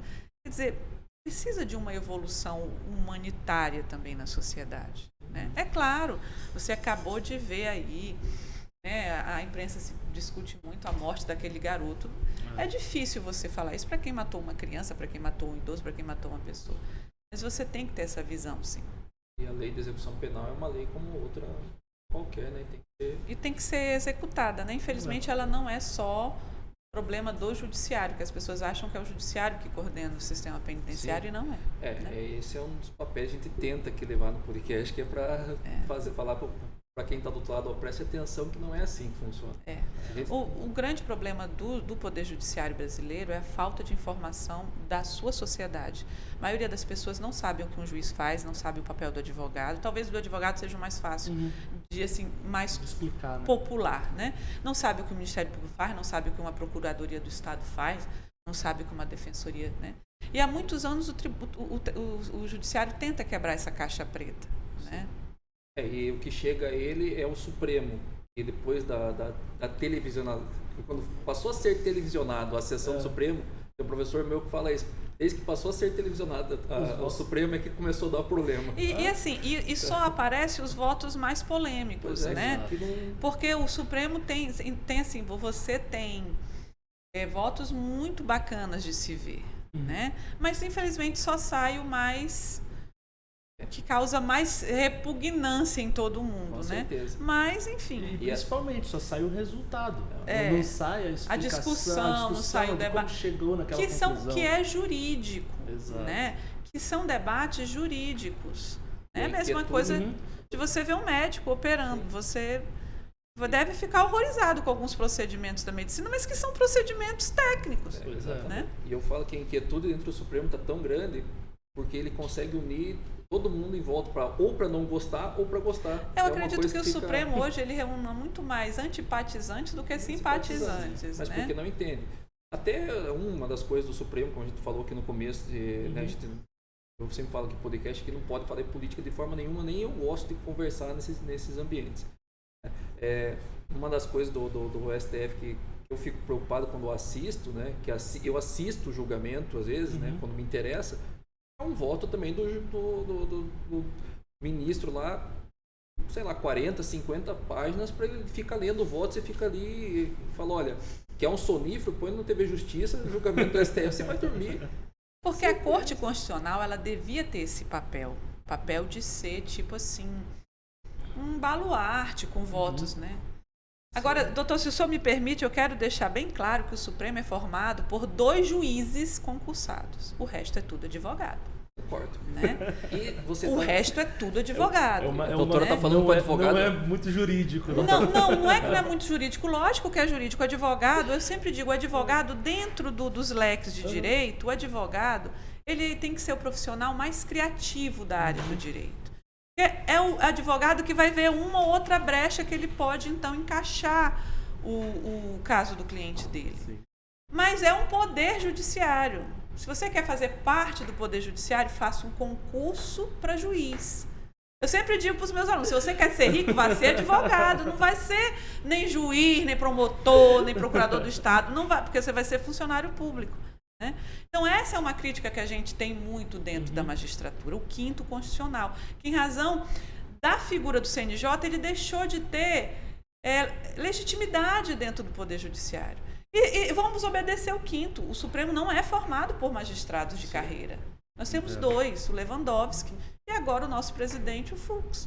O resto é tudo advogado. Doutora, eu sou professor e meus alunos sabem, vão confirmar quando estão assistindo, eu sou um advogado que sou contra o 5º Constitucional, eu falo abertamente isso em sala de aula, porque se você é indicado, não tem como, para mim, quando você já é indicado para alguma coisa, você já acaba devendo algo para alguém. Se alguém está ali colocando lá, você acaba devendo algo para alguém. Eu sou extremamente contrário, mas tem que ter a visão do advogado. Não, a visão do advogado está na peça dele, está no recurso dele. Eu acho que antigamente tinha que ter isso, a oxigenação do judiciário. E nós temos aqui em Roraima 2 grandes exemplos. Nós temos o desembargador Ricardo, vindo do 5º Constitucional do MP, e nós temos, então, o representante da advocacia, que é o desembargador Almiro. E eu sempre falo isso para o desembargador Almiro. A visão dele dentro do judiciário foi importantíssima para o Tribunal de Justiça. Mas são exemplos que a gente pode ter pontuais. Mas hoje, então, você vê o STJ com uma formação, a grande maioria é advogado, não são juízes. E você aponta, olha, lá é um juiz. Você tem que fazer a distinção, é um juiz vindo do 5º Constitucional. É um juiz que a sua formação foi de ser advogado. Não estou desmerecendo, pelo contrário, tenho uma admiração enorme pela profissão da advocacia. Eu já fui advogado. Mas são visões diferentes. Sim. A mesma coisa, quando eu tenho uma causa para ir na justiça, né, que eu também sou eu faço parte desse sistema, né? Eu também vou recorrer à justiça. Eu já recorri. Quando eu contrato meu advogado, eu não quero que ele me mostre a peça. Porque a visão do advogado é diferente da visão do magistrado, né? Tenho grandes amigos com advogado. Tem uma amiga que é minha advogada, então fala, olha, eu tive um problema na companhia aérea, não sei o quê. Vai resolver, porque a visão é diferente. Só que os tribunais superiores hoje são formados por advogados. E aí você diz, o Poder Judiciário, você tem que fazer essa distinção. E é uma reclamação eu acho que muito legítima dos juízes. A gente quer ver juízes de carreira nos tribunais superiores. É a progressão natural da carreira. Né? E a gente se sente meio que tolhido quando vem uma pessoa de fora e ocupa o lugar que é nosso. Quem gosta disso? Né? Então o STJ e o STF tem que haver essa modificação da composição dele. Não, mas ele era já juiz no TR, no TRF, mas ele veio da advocacia. É a sua continuidade, né? É a sua continuidade. Porque a vocação para ser advogado é muito diferente da vocação para ser magistrado e para ser promotor. É vocação. Você tem que seguir a sua vocação. Né? Então eu vejo muitos juízes totalmente desestimulados, porque o Poder Judiciário é muito criticado. Tem uma reportagem sobre isso, os juízes que estão abandonando a profissão. E está cada vez mais frequente isso, de juízes que abandonam a profissão. Um voltou a ser delegado, outro voltou a ser defensor, né? Porque não aguentam o excesso de crítica. Né? Mas também você tem que seguir a sua vocação. É muito diferente você ser advogado do que você ser juiz ou promotor, essas coisas. Cada um tem a sua vocação. Todos são importantes, né? Certeza, todos fazem parte, né? Mas aí, como a doutora falou, eu acredito mesmo no concurso, quer ser que faça concurso. Eu sempre falei, eu não tenho vocação, não quero ser, até brinco com os alunos, do juiz me interessa o salário. Não se interessa não, doutor. Essa é outra pecha que a gente precisa se livrar disso, né? O pessoal fala, porque eu tô salário de juiz, eu digo, então passa no concurso que tu começa a reclamar do salário. Né? Não, eu sempre digo para meus alunos, você quer ser rico, vai ser advogado, mas não ache que é porque você vai botar uma pasta debaixo do braço que você vai ser rico. Verdade. Porque advogado não tem férias. Não. O cliente vai te ligar meia-noite, 1, 2, 3 da manhã, 4, né? Ontem recebi uma proposta 10h28, passei para a doutora Michele, 10h28, uma companhia aérea me fez uma proposta de uma ação, 10h28 no domingo. Falei, então, assim, né? Mas você não tem teto. Você nunca vai ser acusado de ser o causador da desgraça do orçamento brasileiro, que é uma grande mentira que o liberalismo econômico vende, de que o salário dos servidores públicos é que são a desgraça do orçamento público. E não é. Né? É a corrupção. No dia que a gente se atentar para isso, o servidor público, seja juiz, tinha que ganhar melhor e mesmo assim não ia dar fim ao orçamento brasileiro, que tinha que ser melhor investido. Você vê que em plena pandemia há desvio de respirador. Né? Incrível. Incrível. Quer dizer, você pode precisar do respirador e você está desviando dinheiro. Exato. Né? Não, e é uma coisa assim que dói, né? Você vê na saúde dói, né? Eu fico assim, abismado. Nessa pandemia foi uma... Né? Essa pandemia escancarou alguns problemas. Mas assim, eu acho que a inocência é você achar que ela vai mudar a realidade. Ela não vai mudar a realidade nenhuma. Mas eu espero que as pessoas tenham mais consciência. A saúde pública brasileira, ela está sucateada. E vem uma pandemia, né? Termina de jogar, mas pelo menos nós temos uma saúde pública. Em outros países, você tem que pagar para ter a saúde. Você tem seguro, né? Então, assim, semana passada eu fui vacinada. O SUS, de graça, tá ali na praça. Você vai lá e se vacina. Né? E hoje vi que a OMS descobriu a roda, né? Descobriu que as vacinas estão concentradas nos países ricos. Será que a OMS descobriu isso agora? Eu vi também né? essa... Isso é novidade, ridículo, né? Esse reconhecimento é ridículo. E aí chega a discussão, né? Daí eu falo, os Estados Unidos, eles compraram 3 vezes, parece que o número de vacina do que a população. Né? E é lógico que eles vão comprar. As indústrias estão lá. E você vê que mesmo com pouco incentivo à ciência, com pouco incentivo a tudo, nós fabricamos vacinas. O Butantan está desenvolvendo um soro, que é aquele soro de cavalo. Só que ciência demora, né? E as pessoas Claro, no meio da pandemia querem, como o processo judicial, entrar hoje e amanhã já ter julgado, né? Eu entendo. Vai Né? sair tudo pronto, tudo rápido e perfeito ainda. Mas, doutora, vamos voltar para uma área aqui que eu sei que a doutora gosta muito, que é o Tribunal do Júri. Né? E nós tivemos um caso lá em Guarapuava, lá no Paraná, que é da Tatiane, no tempo que ela faltou o sobrenome dela correto. E o caso aconteceu eu conheço a cidade de Guarapuava, ela aconteceu lá e ela foi julgada lá em Guarapuava mesmo. Uma grande pergunta, né, a comoção, seja nacional, seja local, ela interfere numa decisão de tribunal de júri? Doutor, existem júris e júris. O caso da Tatiana, como o caso da Isabela Nardoni, como o caso desse menino aí que envolve um vereador do Rio de Janeiro, esqueci o nome dele. É o menino Henry. Menino Henry, né? Doutor Jairinho, né? Doutor Jairinho, que tem hoje mídias. Você hoje não tem mais privacidade de nada. Né?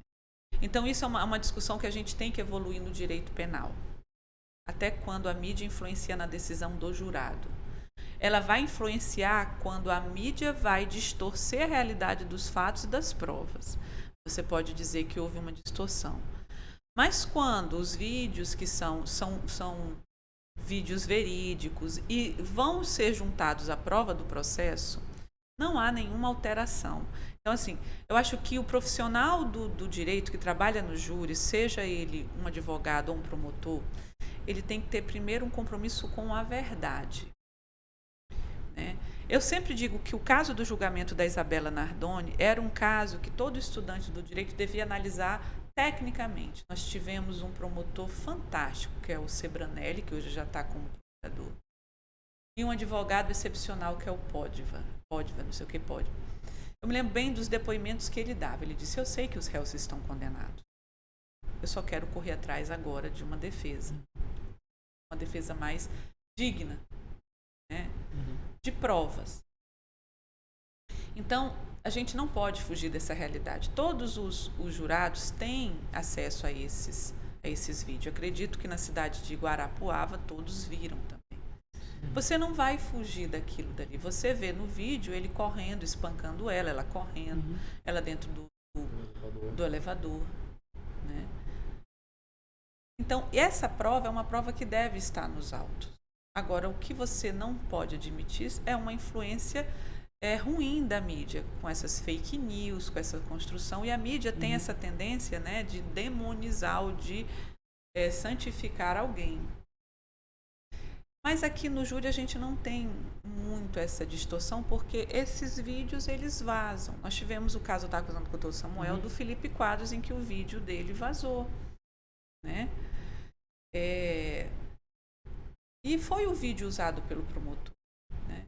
Inclusive, quanto mais, vai ser uma expressão horrível que eu vou usar, mas quanto pior o crime, mais fácil é o trabalho dos operadores. Quando não se tem discussão acerca da autoria ou da materialidade, mais fácil vai ser o trabalho do direito. Eu até falava para o senhor que eu não entendo, como juíza do júri, como é que um júri pode demorar 6 dias. Isso é uma coisa que vai contra o júri, porque é cansativo demais. Você tira 7 pessoas, 6 dias da sua casa, para um julgamento que não é necessário aquilo. Você poderia discutir em termos de defesa, acredito, como era a relação do casal. Agora, negar que o réu era um homem violento, você já vem aí de uma cultura machista. Não tem como negar. Negar que o réu batia nela, está ali claro no vídeo que ele realmente subjugava ela. E aí você vem para a questão da violência. Era uma advogada. Era uma mulher, dentre outras, que já tinha conseguido um patamar social diferente, com graduação, com independência. Mas devido a uma formação cultural de uma dependência afetiva de um relacionamento, se submetia àquilo e terminou então sendo vítima. Né? Mas não há. O julgamento do júri é um julgamento que diferencia muito pouco de um julgamento de um juiz togado. Raros são os casos que eu penso, ao final do júri, eu não teria decidido desse jeito. Agora, é claro que o júri ele precisa, já se adaptou a algumas coisas, né? O júri precisa, sim, de alguma outra modificação. Não essa modificação que está tramitando no Congresso, inclusive eu soube que até foi tirada de pauta, porque o processo penal está muito prejudicado nele, nessa nova redação, num substitutivo que apresentaram o júri, inclusive, né? Mas ele precisa ser um pouco modificado. Já se modificou muito. Quando eu comecei a ser juíza do júri, para passar uma tese de legítima defesa, você tinha que ter 6 quesitos favoráveis para um réu. É muita coisa. Você quase não tinha absolvição por legítima defesa, né? Hoje não, hoje é bem mais simples, embora haja sempre uma crítica por parte do Ministério Público, né? Do quesito o jurado absolve o acusado. Né? Mas é uma técnica. Né? Doutor, eu queria te fazer uma pergunta, não, pedir para a doutora explicar um pouquinho, porque lá do outro lado na nossa telinha tem alguém lá que está falando como é que funciona o tribunal de júri. Ah, são 6, são 7, eles vão para casa, eles ficam lá, eles dormem aonde, o que eles fazem? O processo do tribunal de júri ele tem 2 fases distintas. A primeira é que o jurado não participa, né? Então, que o juiz vai decidir se é caso de crime doloso contra a vida ou não. E o Supremo deu uma modificada muito grande nesses últimos anos no indúbio pro societar, que a gente aprende na faculdade, na dúvida, manda o réu para o júri. Hoje o Supremo modulou muito isso, né? Não é na dúvida, é realmente se existem indícios, não é qualquer indício, não é só no indício no inquérito. Você tem que trazer esse indício para dentro do processo penal, né? Então, hoje houve uma modulação muito grande do Supremo com relação ao indúbio pro societar, que eu estudei na faculdade, é muito diferente do que hoje nós praticamos. Então, se o juiz vê algum indício de que o réu foi o autor, ou que é caso de crime doloso contra a vida, né? Aí ele manda para o júri. A formação do júri é muito interessante, porque hoje a gente trabalha no tribunal com o jurado voluntário. Então, nós temos um programinha, esse ano nós não lançamos devido à pandemia, né? Vamos lançar ano que vem, que o jurado se inscreve para ir. E nós temos vários casos, já tivemos 700 jurados candidatos voluntários, né? Mas a regra é a gente pedir nome do TRE, nome dos órgãos. É muito engraçado, a gente chega o nome... A pessoa fica com ódio que quem botou meu nome lá nessa lista, né? Então, a ideia do tribunal é você ter a formação de várias pessoas naquele conselho. Então, nós temos o sorteio, né? Hoje, aqui na comarca varia muito, a gente sorteia em média 30 jurados. Né? É bom falar que a lista de 700 nomes ela é publicada em outubro e novembro do ano que antecede ao julgamento. Né? Então, a lista que a gente trabalha esse ano foi publicada em outubro e novembro do ano passado. Desses 700 nomes, por reunião, a gente convoca 50, 30, 40, de acordo com digamos, a aceitação do jurado. Eu tive que fazer mais sorteio de 25 jurados, porque estava indo muito poucos jurados dos convocados. E aí a gente tem que ter digamos, um pouco mais de paciência e dispensar mais pessoas devido à pandemia, né? Então, no dia, os jurados sorteados para aquela sessão, a gente marca a sessão aqui de 3 meses, com 2 turmas, cada turma com 30 jurados, mais ou menos, né? No dia, vão os jurados, a gente sorteia para aquele julgamento 7 pessoas. O Ministério Público e a defesa começa, o Ministério Público depois recusa 3 para cada réu, né? Então, se você tem 2 réus, o advogado vai poder se recusar 6 nomes, né? Assim, o Ministério Público também. E para fatos também, dependendo dos crimes, né? E esses 7 jurados ficam ali por algumas horas, né? Os 7 jurados lá do homicídio da advogada ficaram 6 dias incomunicáveis. Então, quando o jurado ele entra ele é sorteado, ele vai ter que desligar o telefone celular, que eu acho hoje uma das maiores aflições do jurado, né? Ele faz um detox do celular, não é por nada. Porque às vezes a pessoa diz, que o jurado é ameaçado, porque porque vê muito filme americano, né? Ele vai receber uma mensagem para votar a favor, contra o réu. Não, não é nada disso, não. Ele vai ver a entrevista que estão dando ali na porta do... É porque é a primeira oportunidade que o jurado vai ter de contato com o processo. A atenção dele tem que estar voltada para aquele caso, né? E se chega uma notícia, você automaticamente quer ver, né? Você vai tirar a sua atenção daquilo, né? Então, assim, vamos falar do caso da advogada, né? Então, o juiz devia marcar um horário, se encerrava os trabalhos, os jurados vão para um hotel quando isso é preciso. Eles ficam lá no hotel, o hotel é instruído a tirar os telefones do quarto e a televisão. O jurado não vê televisão. Porque se for um caso de repercussão, o caso vai passar na televisão, né? Mas ele pode se comunicar com a família ou com alguém que ele queira através dos 2 oficiais de justiça que ficam. Então, os oficiais dormem no hotel, mas não é no mesmo quarto. Vou logo falar isso. Cada um dorme num quarto. Cada jurado dorme num quarto, os oficiais dormem cada um num quarto. Para ficar ali coordenando, né? O juiz vai para casa, o promotor vai para casa, o advogado vai para casa. Aí, no outro dia, marca um horário para eles voltar.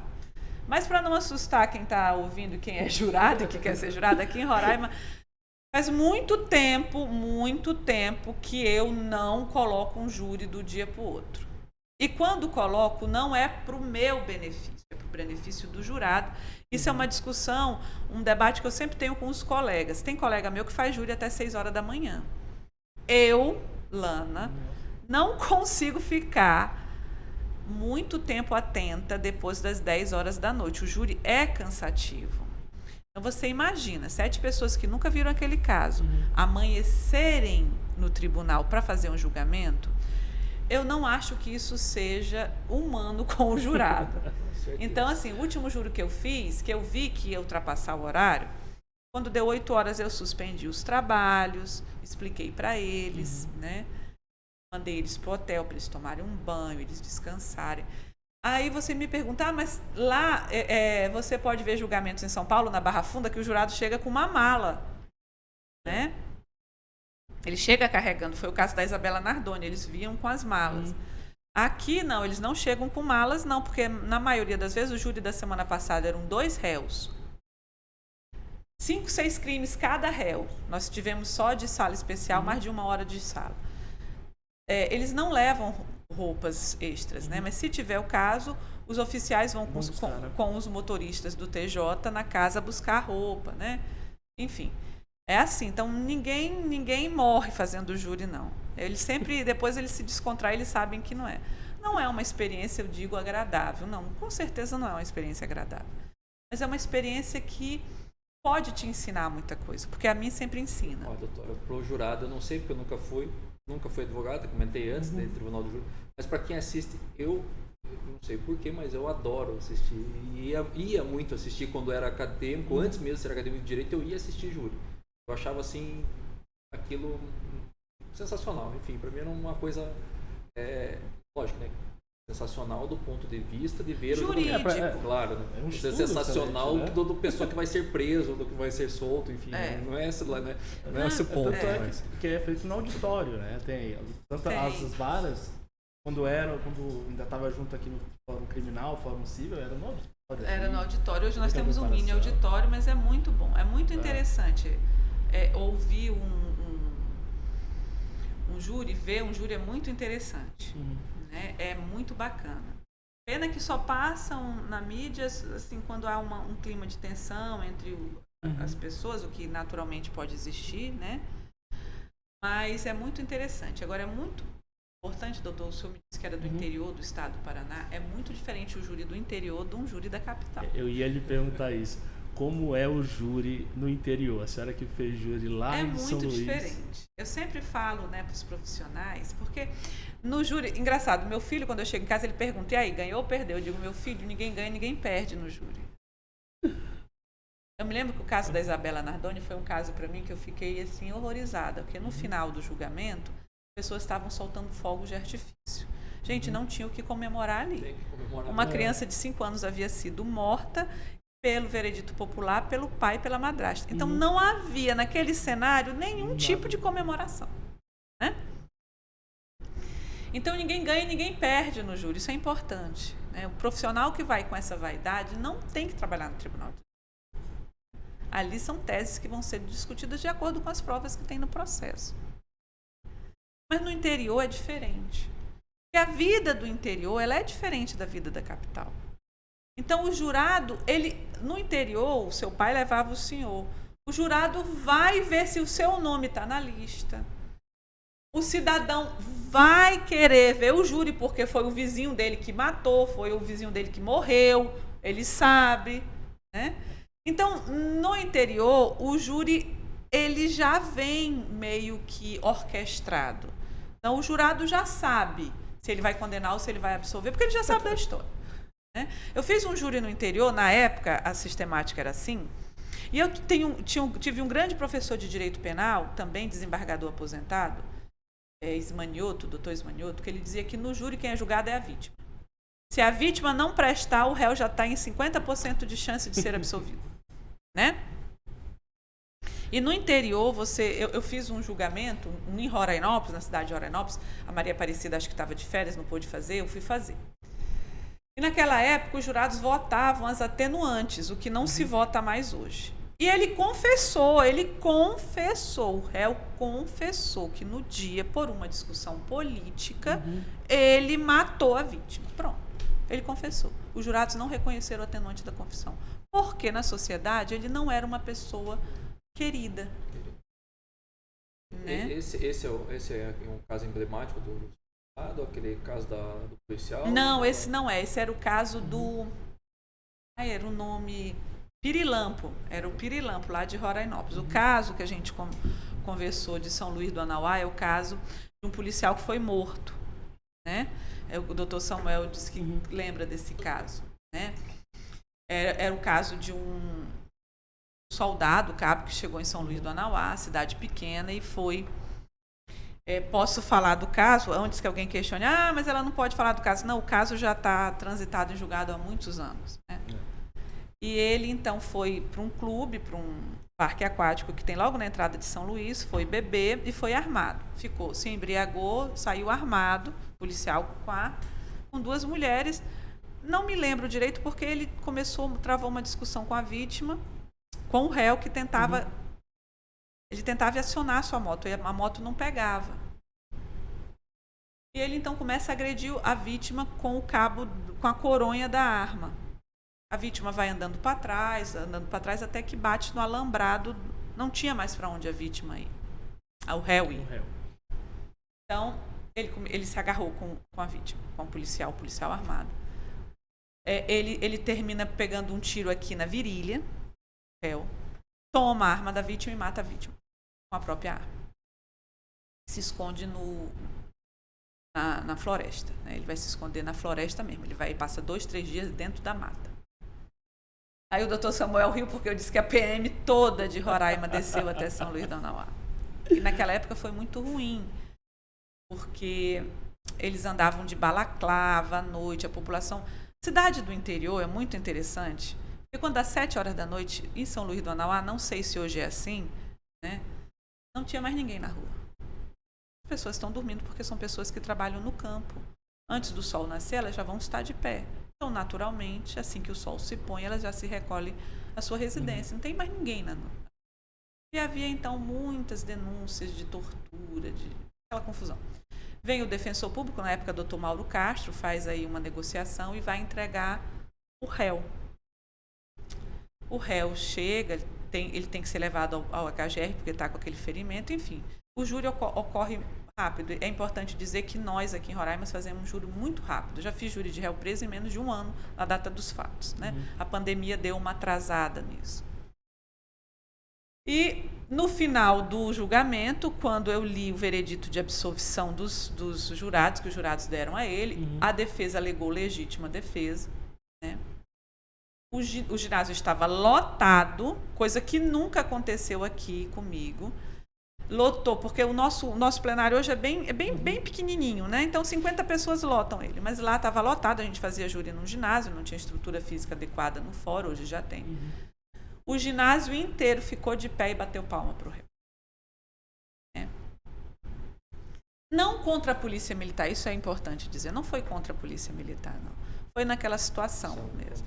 E assim, é como a senhora falou, né? Eles não precisam estar acompanhando na mídia. O mundo estava lá. Todo mundo estava lá, todo mundo viu, todo Por mundo sabe. alguma forma já tinha certeza do que aconteceu. Ou que viu, ou porque o vizinho viu. Aqui em Roraima a gente vive uma situação, o doutor é do Paraná, ele vem de outra situação. Quando eu digo aos meus amigos de Brasília, onde eu já morei, que a gente conhece as pessoas aqui em Boa Vista, capital do estado, através dos carros, eles acham interessantíssimo. A gente está andando, passou fulano, por quê? Porque a gente viu o carro do fulano. E você imagina isso numa realidade de uma população de São Luís do Anamá, que na época tinha 2.000 habitantes, em que a sede do município é muito pequena, então todo mundo sabe da vida de todo mundo. A realidade lá da Messá tem 25, 27 mil habitantes lá, né? Mas é uma realidade maior. Mas você sabe, o filho de fulano casou com a filha de ciclano, tiveram um filho, então é uma realidade. Todo mundo e... Né? Enfim, e nesse caso, meu pai era jurado também, ele foi jurado lá, e teve um caso de um Madruga lá que matou o filho do diretor da Copel, que é a Companhia de Energia, jogou na Serra do Mar, é mais ou menos essa história faz muito tempo, né?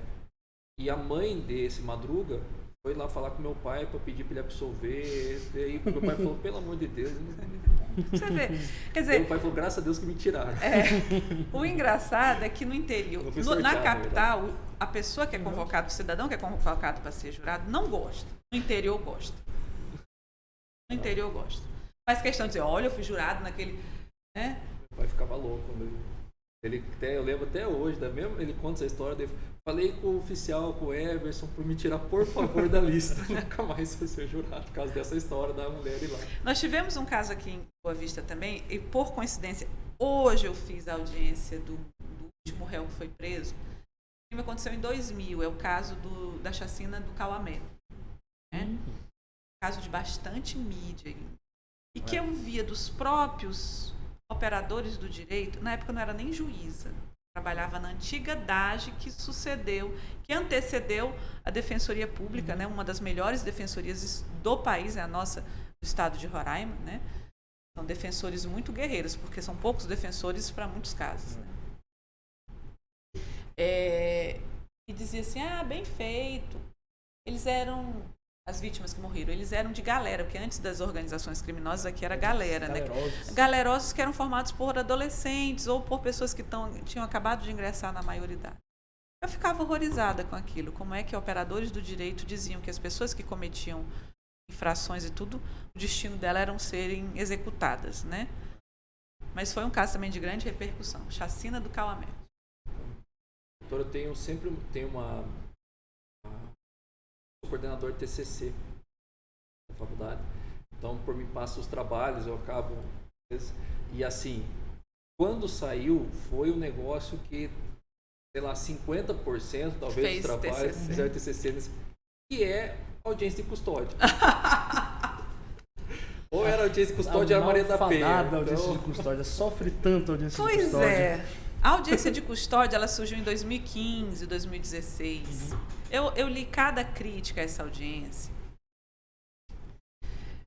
Fui até começo desse ano a coordenadora do núcleo de custódia aqui de Boa Vista.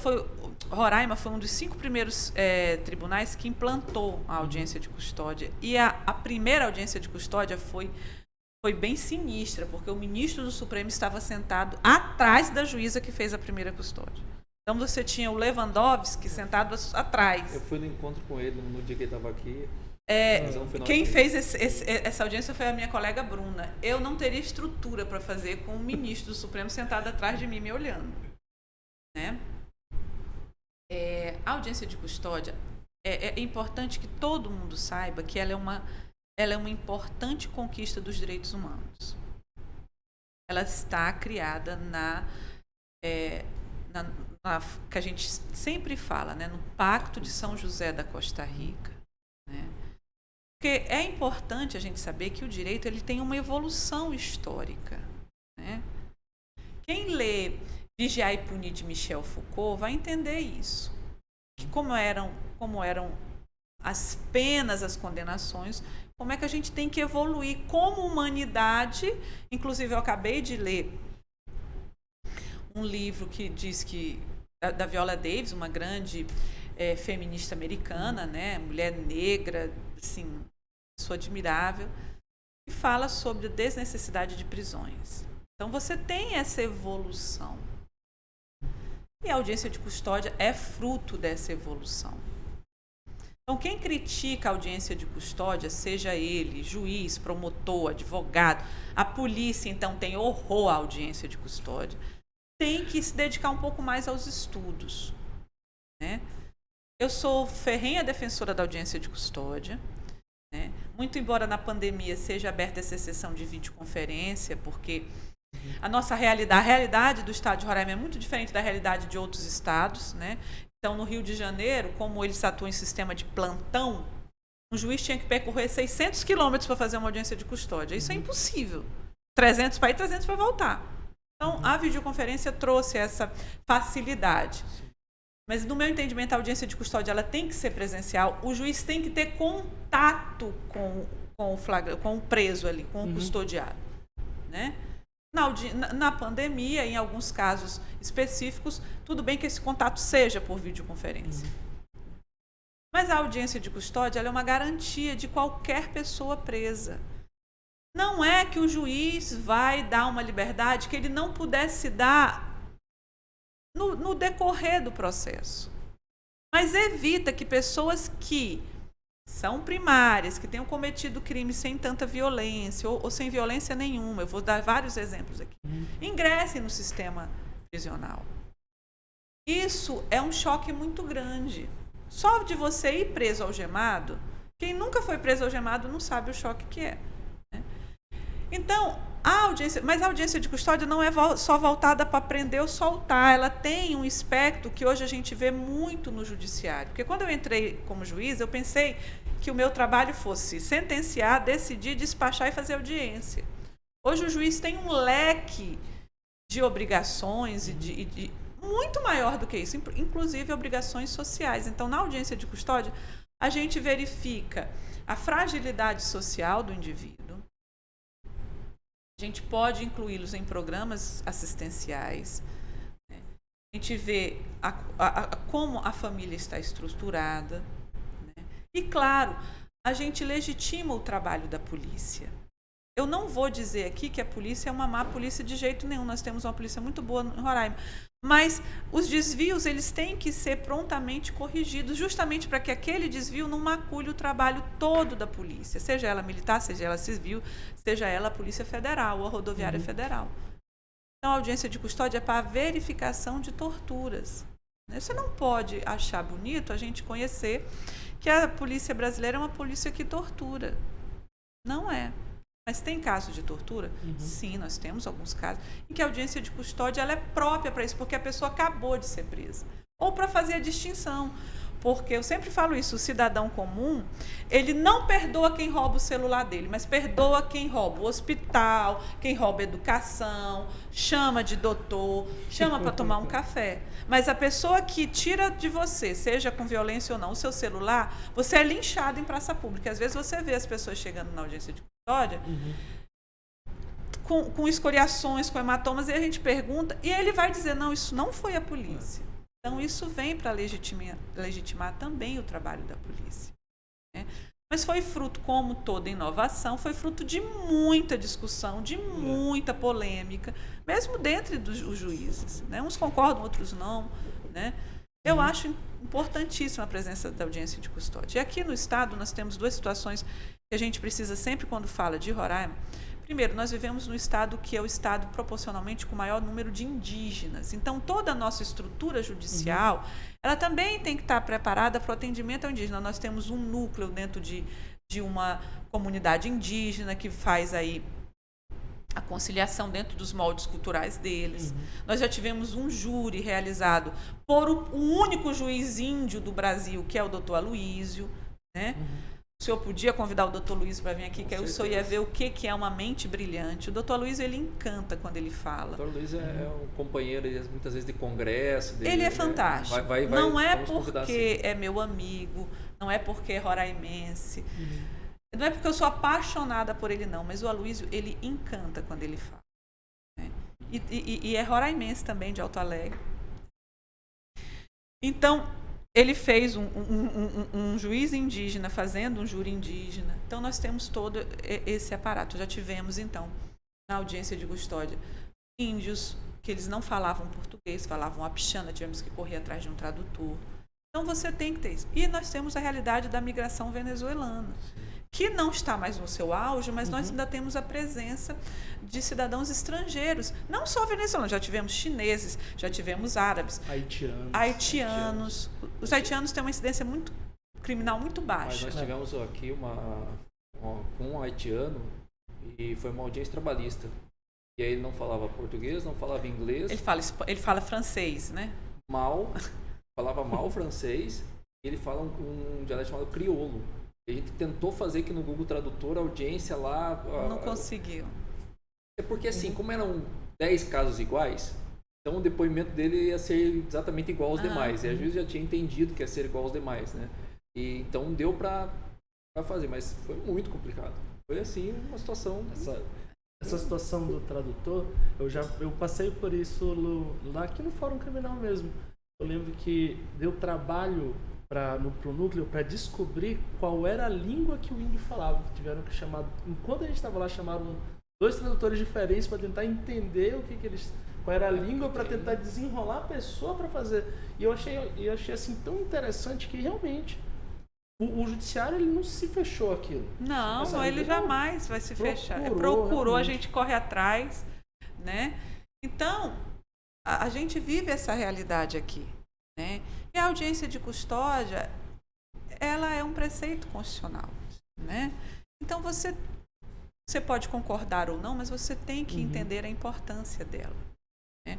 E ela já reduziu números, né? Eu estava participando de um seminário virtual, né? Em que já apresentaram dados de 20% da redução de prisões. Não é porque você tirou a pessoa que estava presa e botou na rua, porque isso também, quando acontece isso, é o fim do mundo, né? As pessoas acham que o juiz está fazendo algo ilegal, né? Ou imoral, no mínimo imoral, né? Mas você evita que essa pessoa ingresse no sistema. Então, a gente tem casos na audiência de custódia de pessoas que tomaram uma cerveja a mais ou a menos, agora tudo que a gente toma, que vai presa. Então, eu já vi pais de família na minha frente chorar. Porque falam para mim, isso é uma humilhação, né?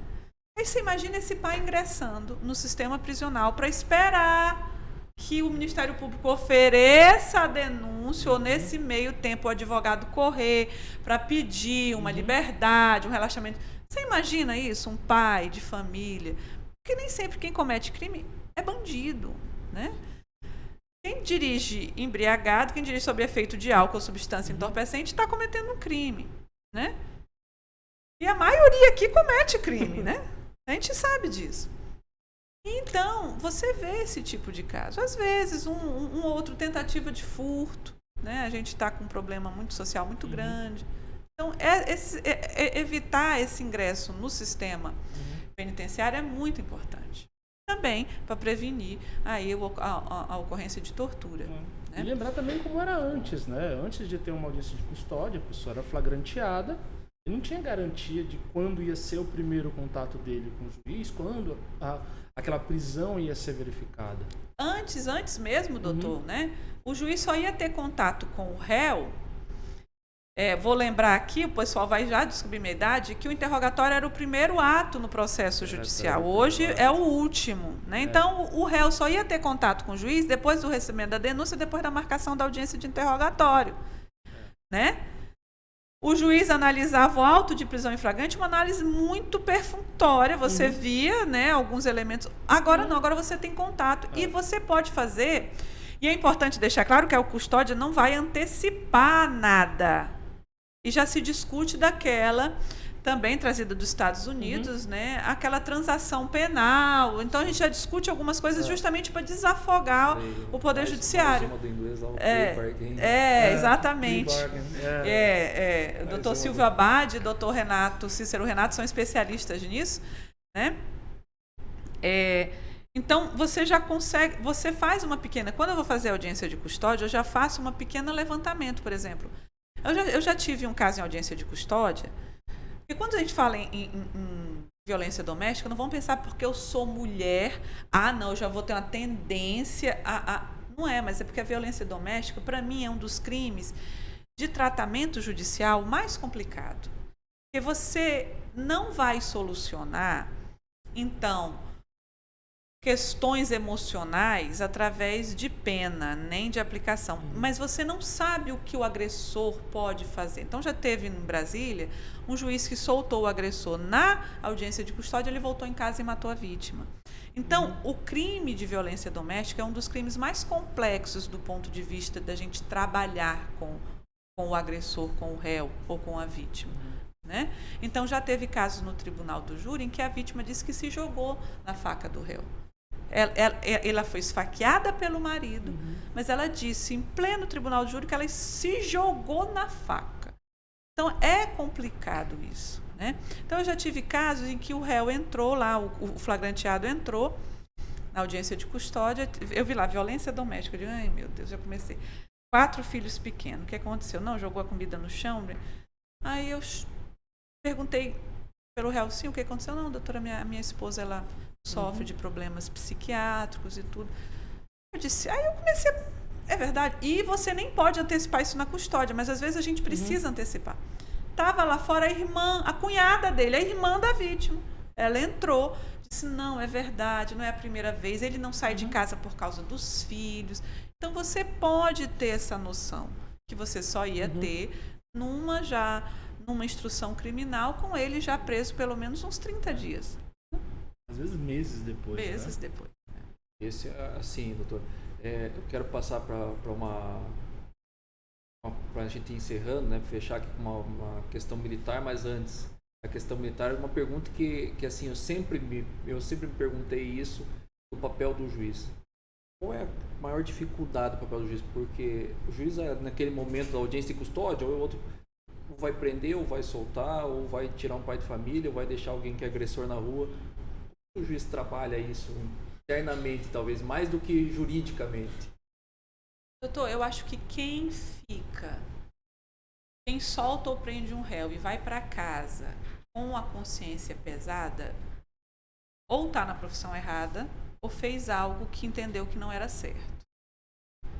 Eu nunca, em nenhuma decisão minha, tive peso na consciência pelo que eu fiz. Né? É importante eu dizer que julgar, você não está julgando a pessoa, você está julgando aquela causa que está sendo trazida, seja um contrato de empréstimo bancário nocível, seja uma separação, você tem parâmetros para aquilo.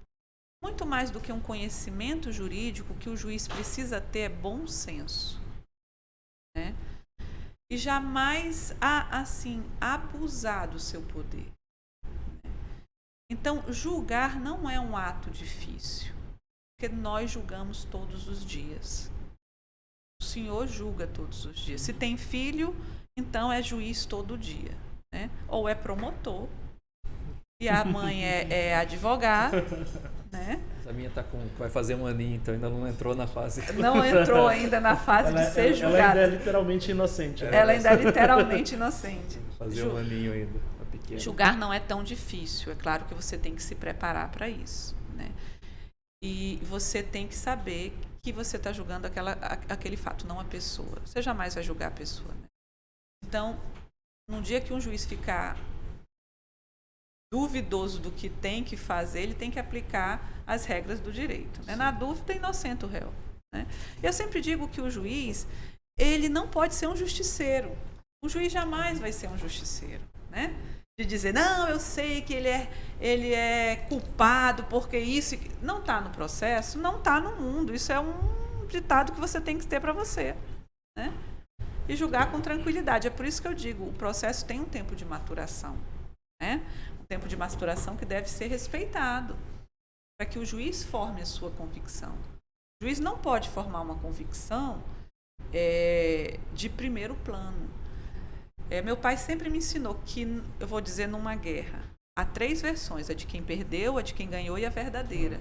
Então você sempre tem, e o juiz ele sempre tem que ser muito democrático, ele sempre tem que ouvir as partes. Não interessa se a parte está mentindo, não interessa se a parte vai mentir, isso não é problema do juiz.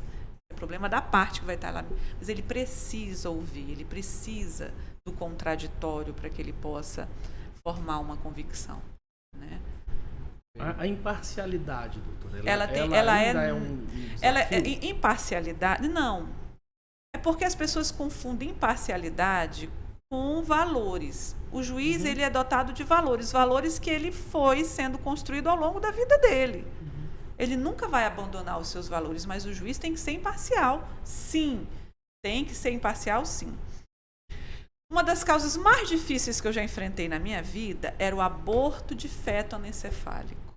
Porque na época eu era contra o aborto. Eu achava que era uma violência contra o feto. Hoje eu já sou a favor do aborto, né? Mas eu, como mãe, como mulher, jamais tiraria um feto que não tenha uma perspectiva de vida. Eu, na minha concepção, como pessoa humana, eu precisava viver aquela dor toda, inclusive de ter um filho que não teria possibilidade de vida. Mas eu jamais, como juíza, como Estado juiz, eu posso impor a minha vontade para outra pessoa. Se é juridicamente cabível o pedido, eu, como juiz, a minha obrigação é de conceder o pedido, mesmo que eu tenha uma opinião contrária aqui. E tive, né? Para mim era um sofrimento. Mas eu fui entendendo o sofrimento daquelas mães, que tinham pensamentos diferentes de mim. Era muito frustrante você carregar uma barriga e, ao final, talvez a criança até morresse no parto, né? Então, a imparcialidade, ela é necessária, mas você não vai abandonar os seus valores. Então, por isso que, às vezes, a gente diz que de cabeça de juiz sai tudo, né? É verdade. Às vezes, eu tenho um pensamento completamente contrário ao colega, mas eu tenho um respeito absoluto pela decisão dele, porque foi baseada em preceitos jurídicos. Você tem vários leis, não temos o common law, né? Mas você tem princípios, você tem analogia, você tem uma série de construções. E a decisão do juiz, ela tem que ser fundamentalmente fundamentada. O juiz tem que explicar por que ele chegou àquela situação. E o réu, como eu trabalho com direito penal, o réu sabe o que ele cometeu e ele sabe a medida da justiça. Nenhum réu, é injusto isso. Nunca vi isso nesses anos de magistratura. Bom, também. Bom, vamos... Dentro desse contexto, uma das suas áreas de atuação, da sua vara, também é a vara militar. É um tema, nós estávamos conversando ali fora, sequer temos na faculdade, é pouquíssimo conhecido a justiça militar. Conta pra gente um pouco como é que funciona essa experiência na justiça militar, como é lidar com os juízes militares, com os réus militares. É muito diferente? Eu lhe digo que quando eu fui para a primeira do júri, eu caí de paraquedas na justiça castrense, né? E a justiça castrense, ela é muito marginalizada dentro do direito. O direito penal já é em si marginalizado, né? Você tem a ideia de que o direito penal é para pobre, né? E você vê claramente isso, né? Ele é muito marginalizado. E a justiça militar mais ainda. Porque eu não sei, essa construção de que militar é algo que não presta, é algo, né, violento, e não é isso. Eu sempre digo que o militar, o policial militar, né, não o militar do exército, que também sofre preconceito porque a gente passou por uma ditadura militar, e aí você olha o militar e já pensa nos horrores da ditadura militar, né? O Exército Brasileiro é um dos grandes sustentáculos da nossa democracia, né? E o Exército Brasileiro não é para estar na rua como esteve no Rio de Janeiro. Eles não são preparados para o enfrentamento da violência. Eles são preparados para a defesa da pátria, né? Mas o policial militar, com quem a gente trabalha na justiça militar, mais do que o bombeiro, né? Ele tem uma das profissões mais difíceis no Brasil. Porque qualquer coisa que ele faça, ele é criticado, né? E a pessoa vê filme americano, acha que aquilo ocorre, né? Acha que uma abordagem militar tem que ser baseada na educação que a gente tem. Boa noite, como é que o senhor está? Não é assim, há uma tensão muito grande. Você viu recentemente que estão chamando de chacina do Jacarezinho. É muito difícil a polícia militar entrar numa comunidade dominada pelo crime organizado, pelas associações criminosas. É muito difícil, né? policial sai de casa, não sabe se ele vai voltar. Tanto que um não voltou, um morreu. Né? Então, quando eu comecei a trabalhar na Justiça Militar, eu fui entender esse lado. A Justiça Militar é para isso, porque os quartéis vivenciam uma rotina que nós, civis, não vivenciamos. Então, se eu entro, por exemplo, num restaurante e está lá um desembargador e eu não falo com ele, eu não vou ser punida por isso. Eu não tenho que ir lá me apresentar. Exato. Né? Eu simplesmente ignoro a presença dele ali. Para ele também vai ser normal. Talvez até nem queira que eu vá lá falar com ele. Né? Mas o militarismo não tem isso. Você tem que se apresentar ao seu superior. E quem não faz isso comete pelo menos um desvio funcional. Lá vem o dever informar. Né? O pelo menos é o desvio. É o desvio. Pelo menos um crime militar. Não vira crime. Se você, funcionário público, falta um dia de trabalho, você pode responder quando muito, responder uma sindicância. Quando não, se ela pega a falta. Militar, não. É crime militar. Se um policial abandona o posto de trabalho, é outro crime militar. Então, essa vivência dentro do quartel, ela é trazida ao direito através dos juízes militares. E quando eu comecei a trabalhar, assim como os jurados, os militares não queriam, os oficiais tinham horror a ir para a Justiça Militar. Mesmo porque eles tinham a visão que ele ia estar julgando um colega de farda, e você tem a noção de que a Justiça Militar ela é uma justiça parcial, ela vai sempre passar a mão na cabeça do militar, e não é assim. Eu tenho muitas mais condenações na Justiça Militar do que tenho na Justiça Comum, né? Então, é uma experiência muito, muito elucidativa do que é a vida militar e da importância do militar, né? Aqui em Roraima nós temos muito poucos casos graves de crimes militares. A maioria é uma perda de um armamento, é uma deserção, é o policial que está com algum problema familiar ou social e abandona o posto, né? Passa 8 dias aí, enfim.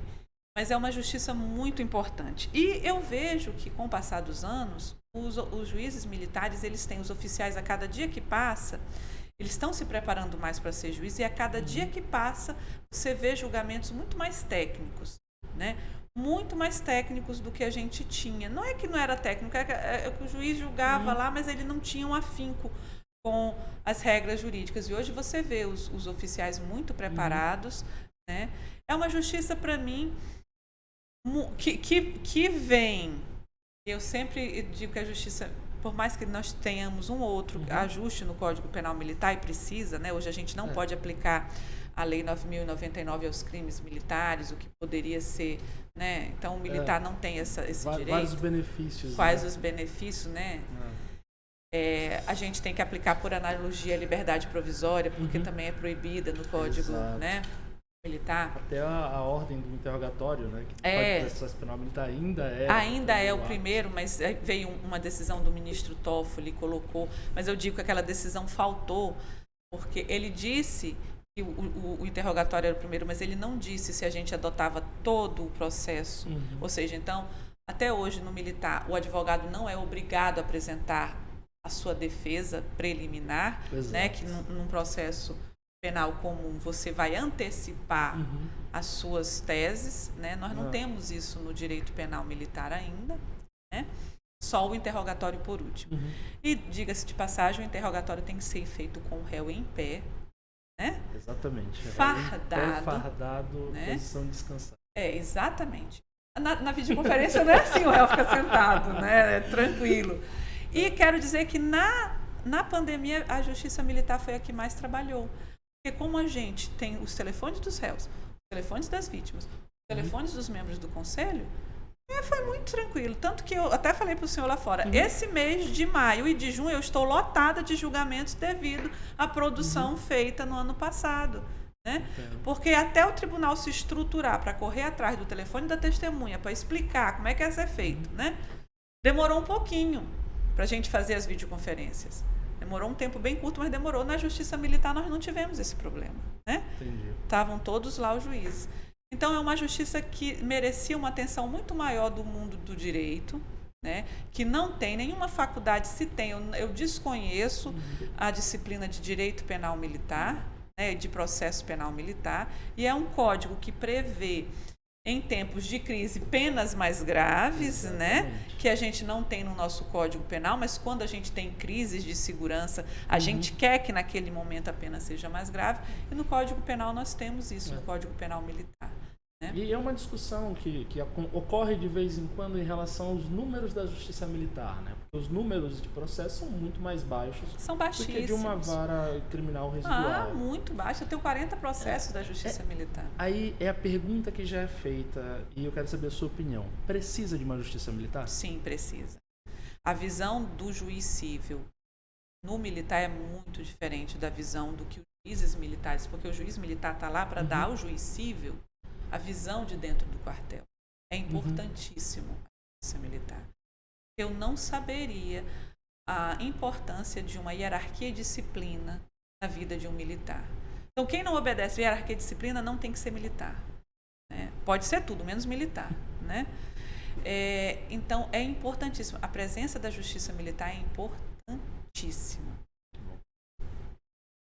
Bom, doutora, muito bem.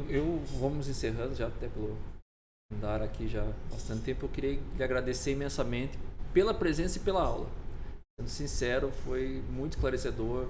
Eu acho que um dos melhores episódios, fizemos poucos, mas é um dos melhores episódios, até nosso técnico está concordando, nosso acadêmico de Direito.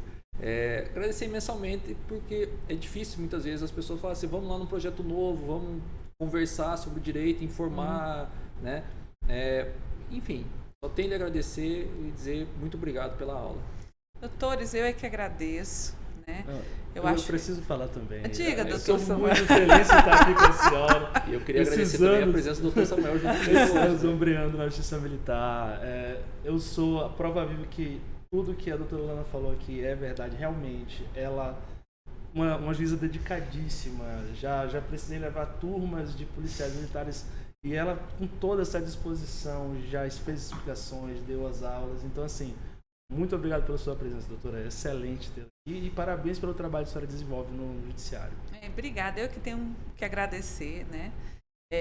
Desculpa aí se falei muita besteira, porque quem fala demais termina falando besteira. O meu problema é que eu falo muito, né? Falou. E eu quero dizer primeiro parabenizar, né, esse projeto. É importante que todos, não só os acadêmicos de direito, mas todos tenham acesso a essas informações, mas os acadêmicos principalmente. A visão da prática é muito diferente da visão da teoria, né? Parabéns, principalmente como professor, de levar uma técnica nova, né? A pandemia acho que nos fez esse desafio, né? Embora eu já esteja cansada das aulas Somos acho que 2 ou 3 das câmeras fechadas. eu não aguento, né? Mas tenho que respeitar o aluno que faz isso, porque, enfim, cada realidade a gente não sabe como é que está sendo processada. Mas parabéns pela iniciativa. Eu é que agradeço o convite, me disponho a essa conversa e foi muito agradável, né? Passou o tempo muito rápido, né? E eu é que tenho que vir aprender direito civil, direito trabalhista, que eu já não sei mais de nada, né? O direito civil, para mim, é um monstro de 7 cabeças, né? Embora na Justiça Militar a gente tenha uma atuação civil, eu sofro demais quando tem processo civil, Isso. né? Mas eu é que agradeço e só tenho a parabenizar esse projeto. Espero que ele seja bem sucedido e chegue aí até os meios acadêmicos. Tá no YouTube, né? No nosso primeiro momento é o YouTube, né? O canal Cinelege. Depois ele vai ter um aplicativo só de podcast, que é o mesmo. Ele foi criado para ser um podcast que é só o áudio, né, doutor? Mas assim, eu gostaria de mais uma vez agradecer e dizer o seguinte: quando quiser voltar a falar sobre um tema, eu gosto desse tema, está sempre aberto. E qualquer colega, eu sempre deixo aberto. Qualquer advogado esteja nos ouvindo, qualquer juiz, promotor, quem quiser, aqui está sempre aberto. É só falar, posso gravar tal dia, a gente está aqui para escutar. Porque a ideia é essa mesmo. A ideia é uma conversa que, como eu falei, não atuo na Justiça Penal, eu aprendi muito. aprendi mesmo, porque... Eu espero que qualquer dia o doutor vá lá fazer um júri, já que gosta tanto. Mas né? é aquilo que eu falei, doutor. Eu tenho muito medo, porque eu sei que está envolvendo... Eu tenho muito respeito. Mas quem tem compromisso com a profissão e competência não tem que ter medo. Pode ter medo inicial, porque tudo que a gente faz novo a gente fica meio receoso, mas não tem que ter isso, não. O doutor está querendo ver uma pessoa que vai ficar trancada um mês estudando o processo. Mas isso é muito bom para o cliente, né? Porque sou muito bom para todo mundo. Mas então comece fazendo um julgamento militar, que tem mais ou menos eu vou acompanhar o doutor a dinâmica do júri, né? Mas doutor, o senhor é sempre bem-vindo. Juiz não gosta de falar muito, eu vou dizer, né? Juiz não gosta de falar muito porque justamente por causa das críticas, né? Quanto mais se fala, mais você está aberto à crítica. Mas eu vou falar aos colegas, vou falar para o doutor Aloysio, que indiquei o nome dele, porque o doutor Aloysio é uma aula... Transmito um abraço a ele. É uma aula fantástica, né? É um dos, assim, uma das estrelas do tribunal que nos dá muito orgulho. Todos dão, né? Mas o doutor Aloysio, porque ele também tem essa facilidade, ele é professor. Eu sou, assim, uma fã incondicional dele, embora ele ache que o juiz civil seja mais inteligente que o penal, mas ele tem razão, eu digo que ele tem razão. Pode já fazer o convite, já está mais convidado, é só lhe dizer a hora que ele quer marcar. Pode deixar, vou transmitir para ele. Mas, doutora, então, para finalizar, pessoal, por favor, curtam lá o canal, compartilhem, se inscrevam. Depois eu vou lhe passar o link, doutor, para a senhora passe o link, é porque realmente no YouTube meu filho assim, manja mais dessas coisas, né? Mas eu quero sim, quero acompanhar o canal. Que bom. Muito obrigado. Obrigado, doutor.